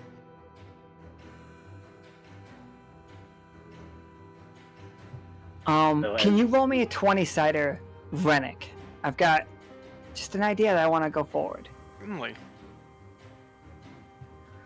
Alright, Renic, here's your tough choice. And, like, it's gonna break your brain. Like, your tough choices are either stay completely logically, completely to the numbers, and, like, this magic doesn't make any sense, like, it doesn't fix, or think that you were still in folk song and write the magic up for that to be able to recreate a spell. And I will give you this spell for sure. That this spell will transform somebody that has the possibility of having multiple forms into one of the two forms. Like, you can change somebody one way or the other. So Silky and Kay can both see the fact that people are from 2 different worlds, or 3 different worlds, or even up to like 1,000 different worlds conglomerated. You can choose one of them and force them to be that person. I will give you that spell. Okay. He Or- legitimately thinks he's still in folk song. So he writes it up that way. Absolutely. So I will write you up how this spell works, but you basically have a permanent polymorph spell to force somebody into one of their forms permanently. And this could be a great boon.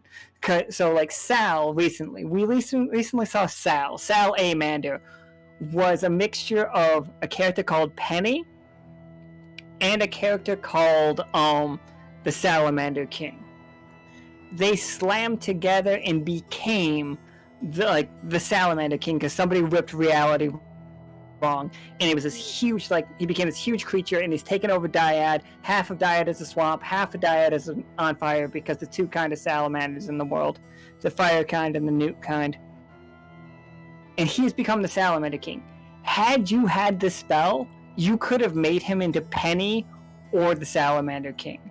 You could have done that. But also, just for the future, just saying something in the future, when you look at Katori is just Katori, because she decided the world is this way. So just in case anybody is worried, it's oh, we can make Katori back to Katori. Katori made her choice. This is just me talking to the audience here. But yeah, Ento's a fucking badass. Tarkus is a sobbing ghost guy. Nichol and Iskra have forced their way into the mausoleum of the not forgiven. And Ento knows his grave is being robbed. Ento just looks at everyone and says, I'm going north.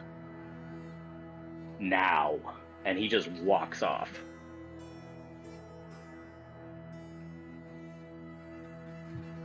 Oh shit, are you guys gonna run inside real quick?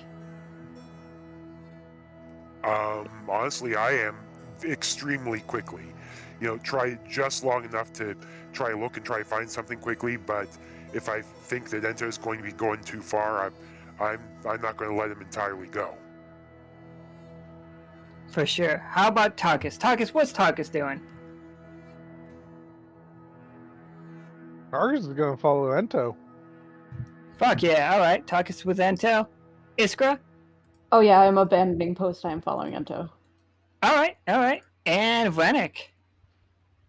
I think Renic is very torn, but he's I have to trust them to do the thing. I have to get what we came for. And so he goes into the mausoleum. Responsible characters I'm here for. Alright, so split party situation. First we'll go into the mausoleum, and this is what you all see. A strange, serpentine creature, I couldn't get it just right, I'm sorry, but that's a squirrel face, it's a furry serpent all around it, and there are markings all over the world, hieroglyphics that hieroglyphics that are covered, not hydroglyphics. The idea of hydroglyphics is really cool to me now. What about water signs? But hieroglyphics are along the wall but covered in bushes. Hydroglyphics, yes, thank you. Yep, and I imagine it probably looks at least a decent bit like Soki looked during that desperate battle over what was left of Dyad. It sure as fuck does. It looks exactly like that. Yeah, so Nichol sees that, and Is that suddenly things make a lot more sense. Is that? No, it cannot be. Cannot be. I was close enough to it. I'm pretty sure, yes, it is. I hate this place. It never makes any sense. Well, then let's get our thing and then try to catch up with the others before, someone kills someone else. Yeah, that's a good idea. Let us see. So there is, I'm gonna make it big so you guys can see it bigger. This is the pepper that is in the thing that is marked for the not forgiven. It is this little planter inside. There is no body here, as they never found the body of the not forgiven. But they are trying to actively curse the not forgiven. but you don't know why. But there are hieroglyphics all over the wall, but that'll take you time to read. Just so you guys, like, heads up, the information is here, but the more time you spend here is the less time you can help the party. The rest.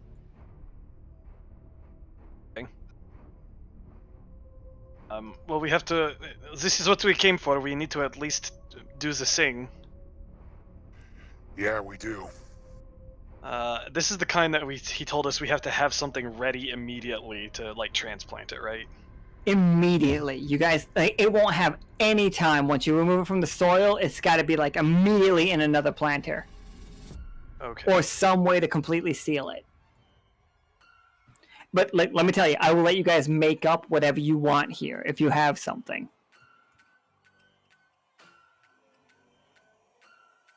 I have an idea. All right, go ahead, and then I may add to it. Sure. So this is one of those deals where Renic opens his vest or lab coat, picks out a piece of chalk, and draws a very elaborate like equation on the ground. He said, This should transport it directly to my lab or at least to my lab, so that we have it available. If we do not have anything else to do. I love that because the lab can be on the ship. Yeah. And then what I think I will also do is to provide extra protection. Is I'm going to use freeze around the outside of that to create like an extra little shell to help protect it against any extra hits. Sure. Sounds good to me. Love it.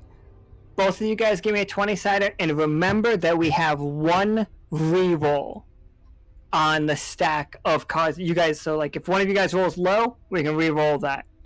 Okay. 13 is I'll good. take that one. All right, what you got for me, Nichol? 13. Fuck! Oh no! Yes, but oh no! Yes, but oh no! This is so sick. Why are we rolling so many 13s lately? Because we're so close to Belltown and the graveyard. It just makes sense. We're It's on the all perfect so side good. for this. Ento, Iskra, and Tarkus, as you guys are heading towards the north, not wandering towards the north, you guys are fucking heading with a goddamn passion, with a reason. You guys are hearing these tolls. You are feeling these tolls. And every time it tolls, Tarkus, you are like, fuck yeah, we're doing this shit. Like, kind of strutting about it. That's how I'm picturing it. You can have it a different way for sure. But you are getting more confident. Like, and Ento, you are becoming more and more pirate-like. You're just like, you got that swagger, you know? No, 13s do not count as votes. I'm sorry. These 13s, let me tell you, you are building to something else.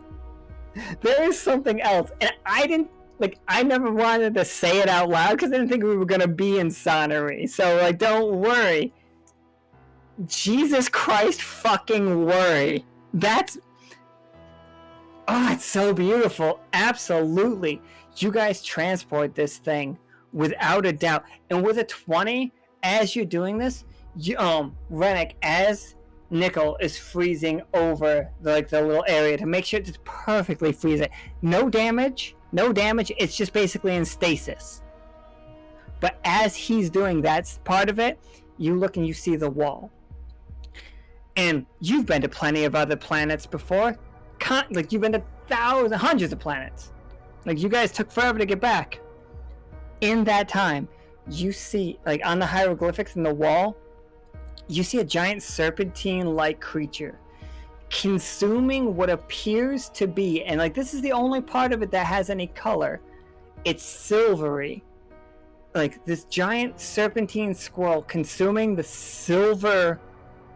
looks like maybe an egg, maybe a mountain, something. It consumes it and then vanishes. And then you see, like, all of these squirrels, like, wither and die as, like, they're, like, praying to where the stone used to be. And then the very last squirrel, like, long beard, has its hands put together in prayer. And then, nothing. that is the story and the blame of the not forgiven. So yeah, if you tell that story to Soki, I think it'll make sense for him. But for you, it's just like, I don't know what the hell happened. Exactly. Yeah, and Nichol doesn't care. He's just doing the whole bird's eye method to make sure this pepper is nice and super fresh. Perfect. All right. If we have guts Did at you just call it bird's eye pepper? No, bird's eye method. You know, like that. Bird's eye. You know, like the freezing of vegetables. Yeah, no. That's what I thought you said. I was just angry about it. All right. So, okay, who's not here right now? It transports, okay. And Renic looks at Nichol. Okay, we might be able to catch up with him, but it's going to be a weird ride. Hang on. And he has an inertial motorcycle and puts slap-on jets on it. Fuck yes, slap-on jets. All right. I assume you already know how to pilot the thing. Yeah. I mean, as well as anyone knows how to pilot it. Yes. Okay, then maybe I should be nearby just to be safe. You should be on it because we are going now. Good point. Let's do it. Green wipe.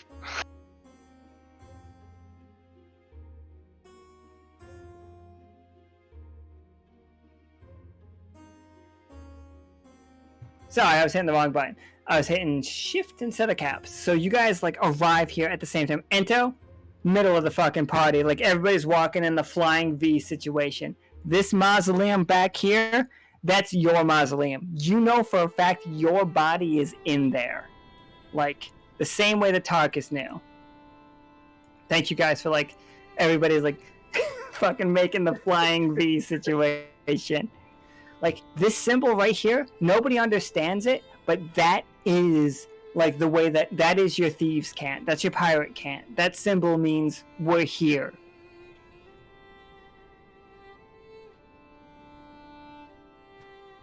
And yeah, let's fuck up tomorrow's game something awful. This whole area reeks of brimstone. Reeks of it. You see footprints on the ground that are both hooved and like human feet. It seems like whoever's walking switches between both of them constantly. Like as they are walking, one step might be a human foot and the next step is a hoof. You know what I mean? But it's all definitely the same person and they reek of brimstone. And as you enter the mausoleum, you see her, this woman, standing with a sledgehammer, like made of flames and ash, cracking into the sarcophaguses of the Sea Devil. This is the Lady of Bone. This is the Duchess of Bone and Ash, the Lady Fae. This is the Lady of Brimstone. We've heard of her many times. This is her. Is this seen. Go ahead. Is this the Enchantress? She's not she's not an enchantress. She is Nichol, not Nichol, but Marcus has heard her song. She is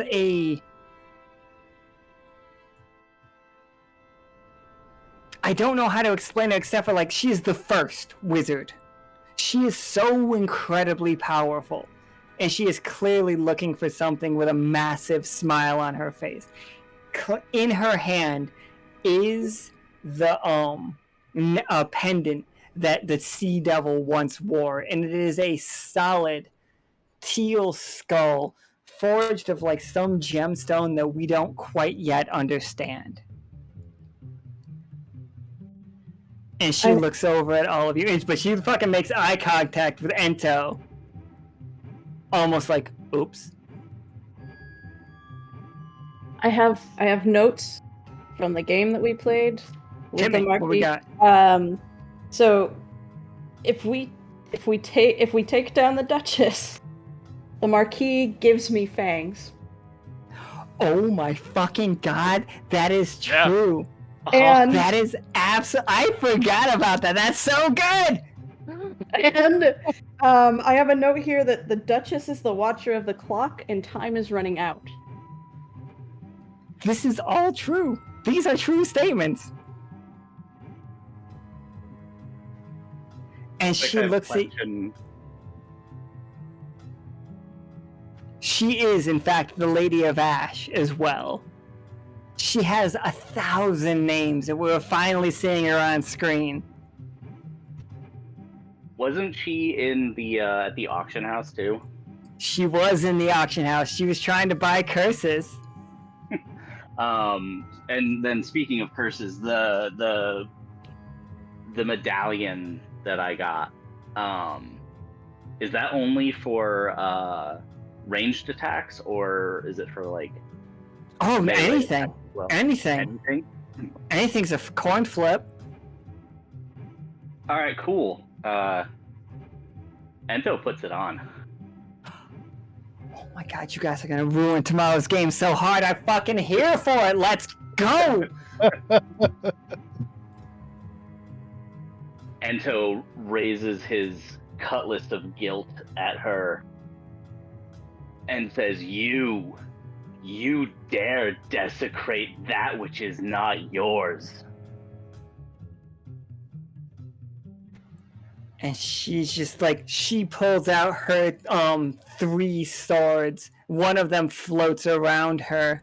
All 3 of them find like, one of them is like an epee, one of them is a foil, and the other one is just your standard rapier.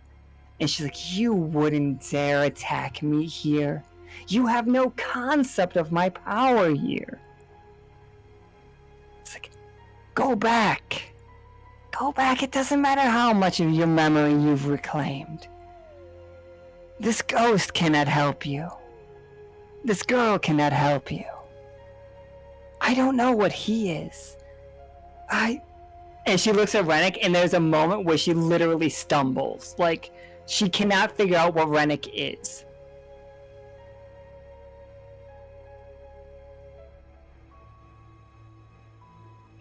With the cutlass still pointing at her.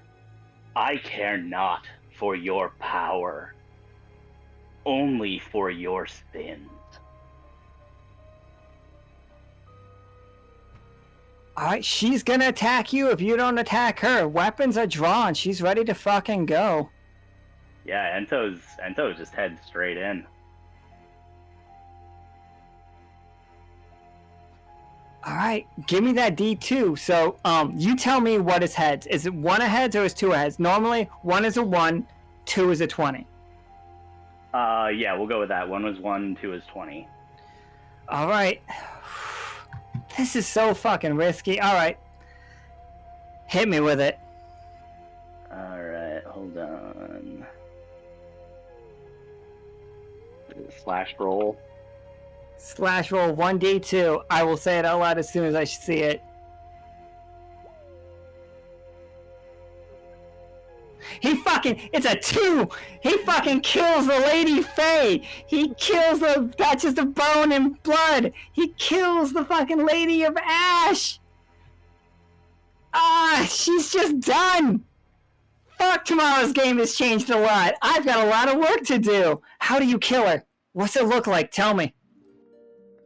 Alright, so Ento goes running in, and or was it all 3 of her blades floating, or just one of them? All 3. One of her blades is floating, the other 2 are in her hands. Alright, so one of the floating blade aims straight at Ento's heart, where he has that metal pinned. She's aiming for that hole. I'm sorry, before you finish this rest up, can we have the other 4 helping you do this? Oh yeah, absolutely. Okay. So she's aiming directly at Ento's heart. Iskra, how do you stop that attack?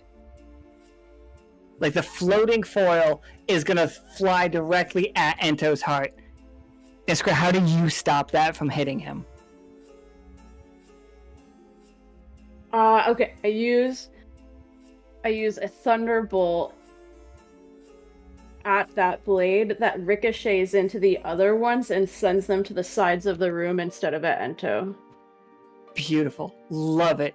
Also, that electricity is wild. You can see like the mist in this room reaching out to try to grab your lightning as it exists. None of them actually get their hands on it, but you see that the dead want your power.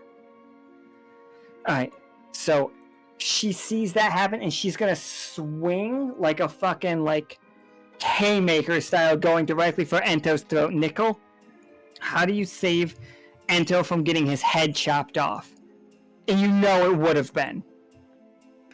I'm going to run, use just a little bit of ice, enough to make myself intentionally slip, and then as I'm slipping there, I use part of it there is that I use my tail to cause myself to go to a bit of a spin, and then use a spinning strike with Fable to slash at that haymaker strike and cause it to also go wide as the blade itself goes down the arm. Absolutely. You realize just how strong she is. She's so powerful. Like when you like block that attack, it feels like she was the size of Sal. You know what I mean? Like she was that strong. Like it sends you back, but you deflected the blow. Like you see her in that moment. There's a spot glowing between her eyes. It glows with a ghostly blue or a ghostly green. Tarkus, she's about to like fucking try to like impale Ento with a spike of ghostly energy. How did you stop that? Tarkus is gonna whip out the Seed Devil's round and just bring it across her face, forcing her head to turn. Ah, sweet. So she carves into one of these coffins, but like it's off aim. Renic, you see Ento is slightly off. You've seen creatures like this out there. Ento is not aiming for her heart. He is aiming for an empty space in her body. How do you correct Ento's strike?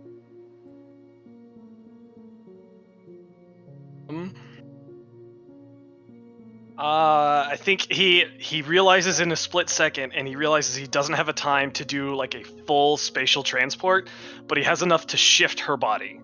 So he writes, something in the air with chalk that doesn't do much, but it shifts her body like 2 inches to the left, just enough to put it in line. I fucking love this. Absolutely. So Ento, she appears like she shifts, but you understand what's going on, and like kill her. Finish how you kill her, man. All right, so with her slightly shifting, Ento drives this cutlass straight through her heart. And so it goes in like halfway, and then he grabs her and pulls her in the rest of the way down the blade, and then whispers in her ear, "Now mourn." This was the pirate queen. Mourn. This was her. She killed your entire crew. Like, this is what she did. She wasn't able to find, like, she was after something, and clutched in her hand is, like, the Sea Devil's, like, necklace. And all 6 of these graves around you, these sarcophagi, are yours. Like, yours and, like, Pym is here. Not Rupert. Rupert was not, in this alternate fiction, Rupert was not part of the pirate crew. Only because I don't want to ever say that Rupert died. Or maybe he made it out. We don't know. But yeah, so all 5 of you, your rewards for like completing that bingo in 1 turn are going to be you get something from this room. Can I request? Absolutely. All of you can request something as long as Ento's fine with giving you guys something from this room. Ento turns around and, like, it seems like a weight has lifted off of him. Like, he's not, like, tired, but he seems lighter. And he looks at you all and says, "My friends, thank you for your assistance. I grant each of you a boon from these treasures." Hey, everybody on the ship, the captain's quarters got a lot heavier for a second. Like, the ship just went thum. Like, you all felt every 13 that was rolled inside the ship. Yeah, this world's Rupert would have been somebody from Hymnal, for sure. Sorry, and in one of these things, it just says the word, like, the name Rupus. You know the second, like, you know that the first mate was named Rupus. That's just an in-joke from me and Nika alone. Don't worry about it. Well, Ento, thank you for that boon, but, by the way, are you going to need help moving that body? I mean, you honestly did most of the work here. The second he's fully impaled, you see her body crack. I'm sorry, let me give you guys a quick explanation of how it goes down for the Lady of Ash. All of it starts cracking, and she starts flaking off.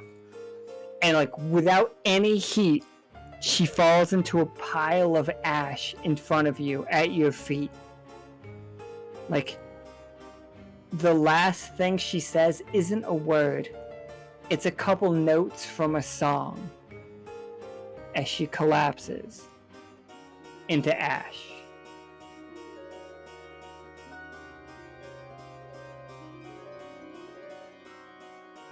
But she was a wonderful singer while she was alive. I need you all to know that.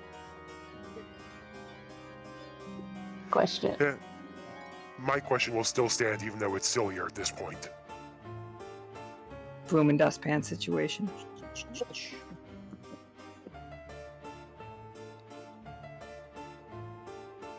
Well, listen, if we bottle up some of this ash and gift it to the Marquis, will they know that it's from her? Yes, they will absolutely know that it's from her. So that I get my fangs. Yeah, oh yeah, you'll get your fangs for sure. Yeah, alright.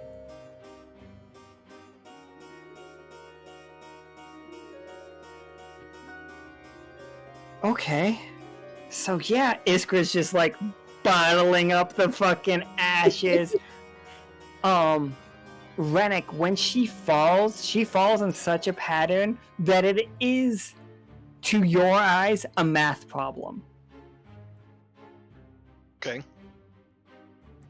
I'm just gonna give it to you because so many 13s were rolled. You don't have to roll for this. Because a 13, 13, 20, fuck, I'm making you roll for that shit. She, like, this is a resurrection spell. She, in and of herself, her body, was a spell for resurrection. And you can add that one to your thing too. You can learn true resurrection, but it only works once. It does not require a body, but you will not come back. Whoever you resurrect will not come back the same. But it will be them. Just, you know, a little bit. If you guys have read the fucking X-Men comics recently, like Krakoa, it's that. Yes, I know what you're talking about. Fuck yeah, fist bump. But yeah, so in one of these is Rupus. In another one is the Sea Devil. In another one is Pym. In another one is Ento. In another one is Britannia. And another one is a giant crab man that I have not named yet. But they are all dead.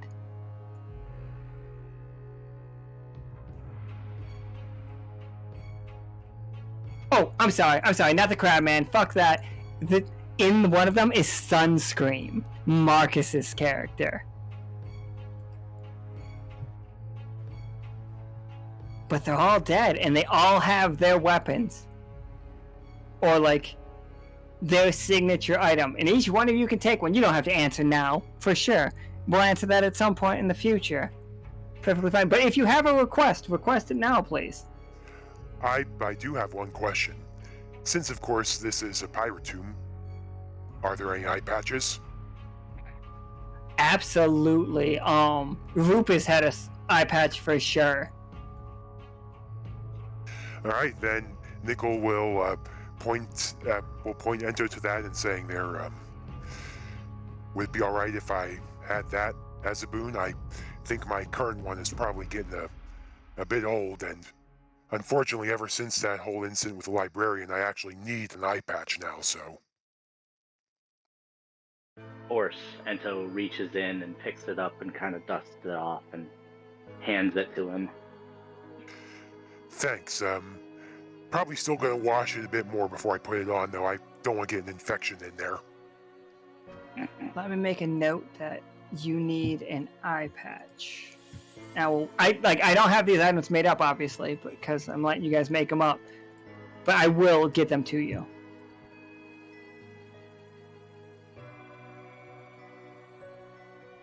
Okay, All right. I have a couple of questions Hit me. for Ento. Now, Hit him. Ento, I can reanimate a corpse. Do you need to talk to this Pim or yourself? No, I don't think that's necessary. But thank you for the offer. Is there anything in this Pim's grave that we should take to our Pim?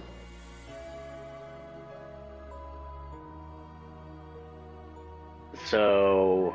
Ento, in that moment, when you look at Pim's grave, like when you look inside Pim's sarcophagus, because like I feel like you've been trying not to, you know? You don't want to look at her. You see her gun is missing from this. Her 9-barrel gun that she has had in both worlds. It's not here. Somebody else is out there using Pim's gun.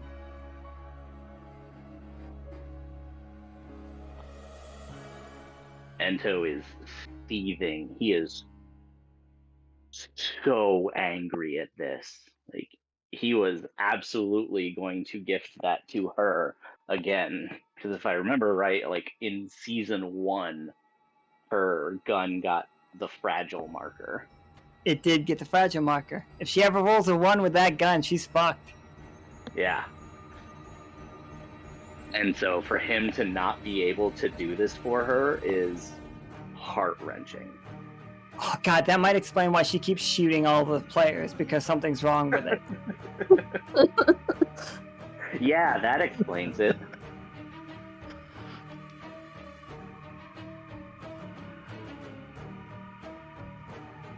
So, like, Pim definitely has, like, an assortment of weapons on her and such. If you want to say whatever you find, that's fine with me.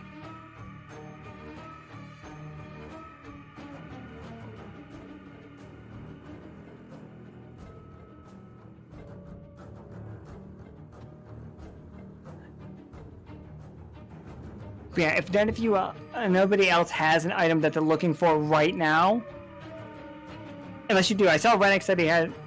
I have plans. I have What's an your idea. plan? So Renic looks at where her swords have fallen. That is what I want. You want all 3 of her? Yes. Like all 3 of them? Alright. So you have an epee, a foil, and a rapier. Each one of them magical. And I will tell you what those are. Because I didn't know she was going to be in this game. Until you said Brimstone.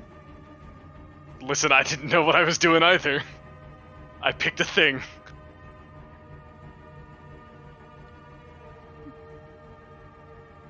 Alright, so we got an eye patch, 3 swords. And Ento, do you have anything you're gonna grab? Do you have anything that your pirate self had? Oh my god, does your pirate self have the other cutlass? The cutlass of, like, you have a cutlass of guilt, and then you pick up another cutlass? Absolutely. Like, Ento's just gonna be strapped with blades at this point. I love a dual-wielding cutlass situation. 2 curved swords look cool as shit. Yep. Nightcrawler's a badass. So, one of them's a cutlass, and the other is, like, more of a scimitar. The cutlass of guilt and the scimitar of regret. Oh.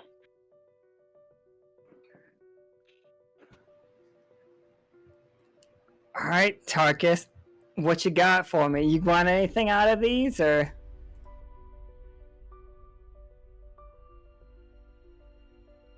I'm kind of skeptical something like this would be here, but like a stake driver a la Bloodborne, or some other tile bunker-esque tool.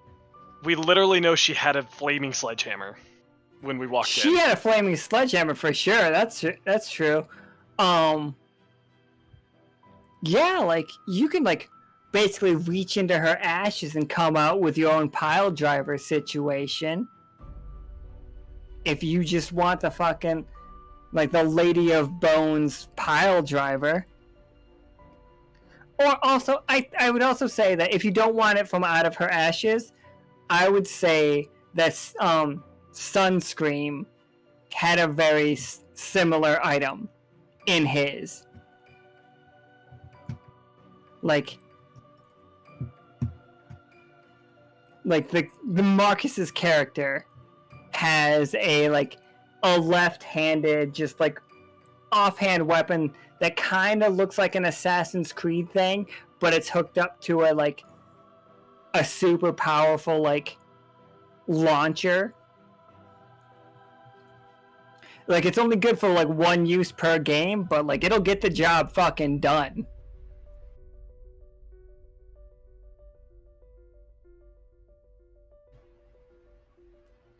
And I'll say for sure that's there. Instead of a hooked hand, it's just this ridiculous contraption. That tracks. All right, we're just down to Iskra. Yeah. Did you find anything that you wanted? I didn't. I don't really know what I'm looking for at this point. So in the grave is everything that was on them when they died, as long as it wasn't stolen. When they were thrown into the sea for a burial at sea, they arrived here. So they were all killed on a ship and then kicked into the ocean. Or forced to walk the plank or keel hauled or whatever happened to them. Keel hauling is terrible. So you have 6 pirate graves in front of you. And at this point, they have been offered up as boons. So it doesn't feel like it's not grave robbing. You've literally been given permission. So if there's go ahead. Is there any jewelry that someone was wearing? Oh, there is most certainly jewelry. What kind of jewelry are we looking for? Magical jewelry. Oh, all of it's magical. So Pim Pim was covered in feathery jewelry and random gemstones that didn't look perfectly cut. The Sea Devil and her was festooned with beautiful, well cut jewelry.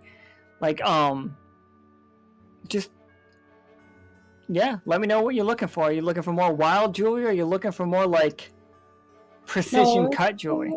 No, Pim's jewelry sounds nice. Okay. So yeah, you see there's the one with a turquoise skull on it, and you know for a fact you don't want to touch that one.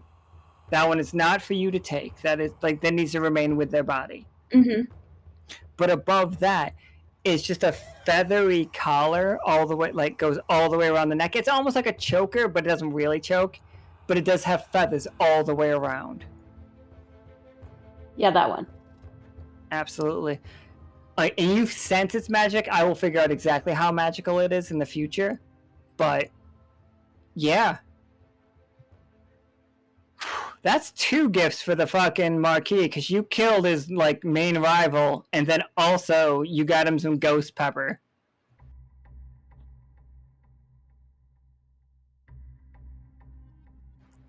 I think you guys hear the bell from Belltown telling you that the party is about to start, despite like this fucking somber mood that we suddenly wound up in. Ento, if you do not mind, would you like? I can fix these. Because I assume she smashed them. That's what she was doing, right? Yeah, she was smashing the shit out of him. I'd appreciate that immensely. So again, he pulls out another fresh stick of chalk and just draws like a slash on each of them, and I'm going to use the undo spell from the wizard spell. The undo spell keeps getting used. I love it. For sure. No need to make a roll for that. Like, you guys watch all these sarcophaguses just like get like replaced in like perfect pristine order. And Ento, you know that nobody without a direct contact with these bodies, like with the crew of the old ship, can ever find this place. So it is mostly safe, except for anybody else who has ever known anything about, not anything about, but like had direct contact with the old Sea Devil crew. Mm-hmm. And that thought definitely puts Ento at ease.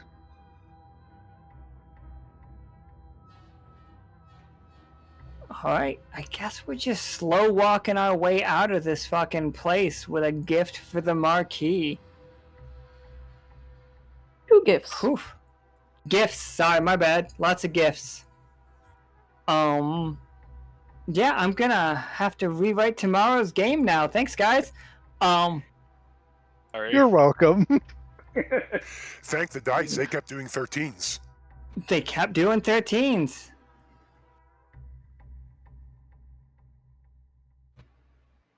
Alright, so I guess real quick recap.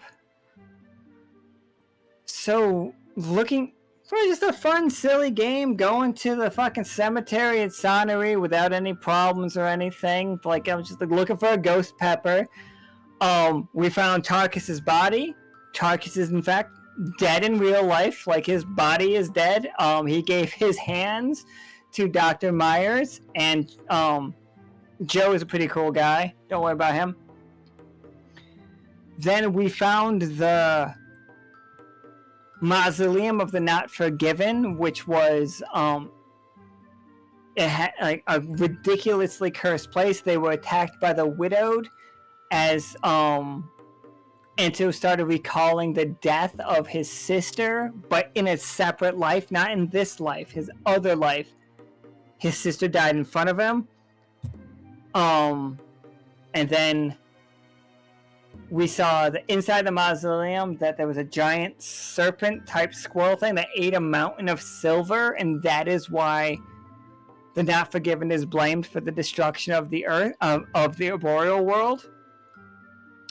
Then we went and we saw that the fact that the Lady of Lady Faye, the Lady of Bone and the Duchess of Bone and Blood, many other names, was there trying to like find an item from the Sea Devil, but Ento fucking cut her down with the help of her with his friends, and like fucking just murdered her, just fucking murked. And they all got items from the sarcophagus, except for Renic did not grab an item from the sarcophagus. He grabbed the Lady of Bone's swords, which was an epee, a rapier, and a foil. Those will be fun to make. And then, Iskra gathered the ash of the Lady of Ash, and then to give as a gift to get his fangs. And now we've got gifts to give the Marquis as you guys return back. Everybody full outfit and masks on, looking over at you guys where the fuck have you been? Covered in gore and stuff. Ento looking completely different. Actually, about that, Nichol's going to make sure everyone's just fine. Yep, sorry, I turned the voice mod off. Fashion fumes. What can't they do if they're looking for a party? For sure. You guys like stroll onto the party situation. You see Nichol like throw like a thing on the ground, and as you guys walk out of the smoke, you are all in your party attire. Like all of you, obsidian mask and gorgeous outfits. There we go. If we're doing this, we have to make sure we look good after all. So yeah, that is the end of this game. We're playing another game at noon tomorrow, which means I've got like not a ton of hours to figure out how that shit's gonna go. So remember, the game starts at noon, and then the speakeasy at 3 Pacific. I think that's what we were aiming for. That sounds right? That sounds right. It seems right.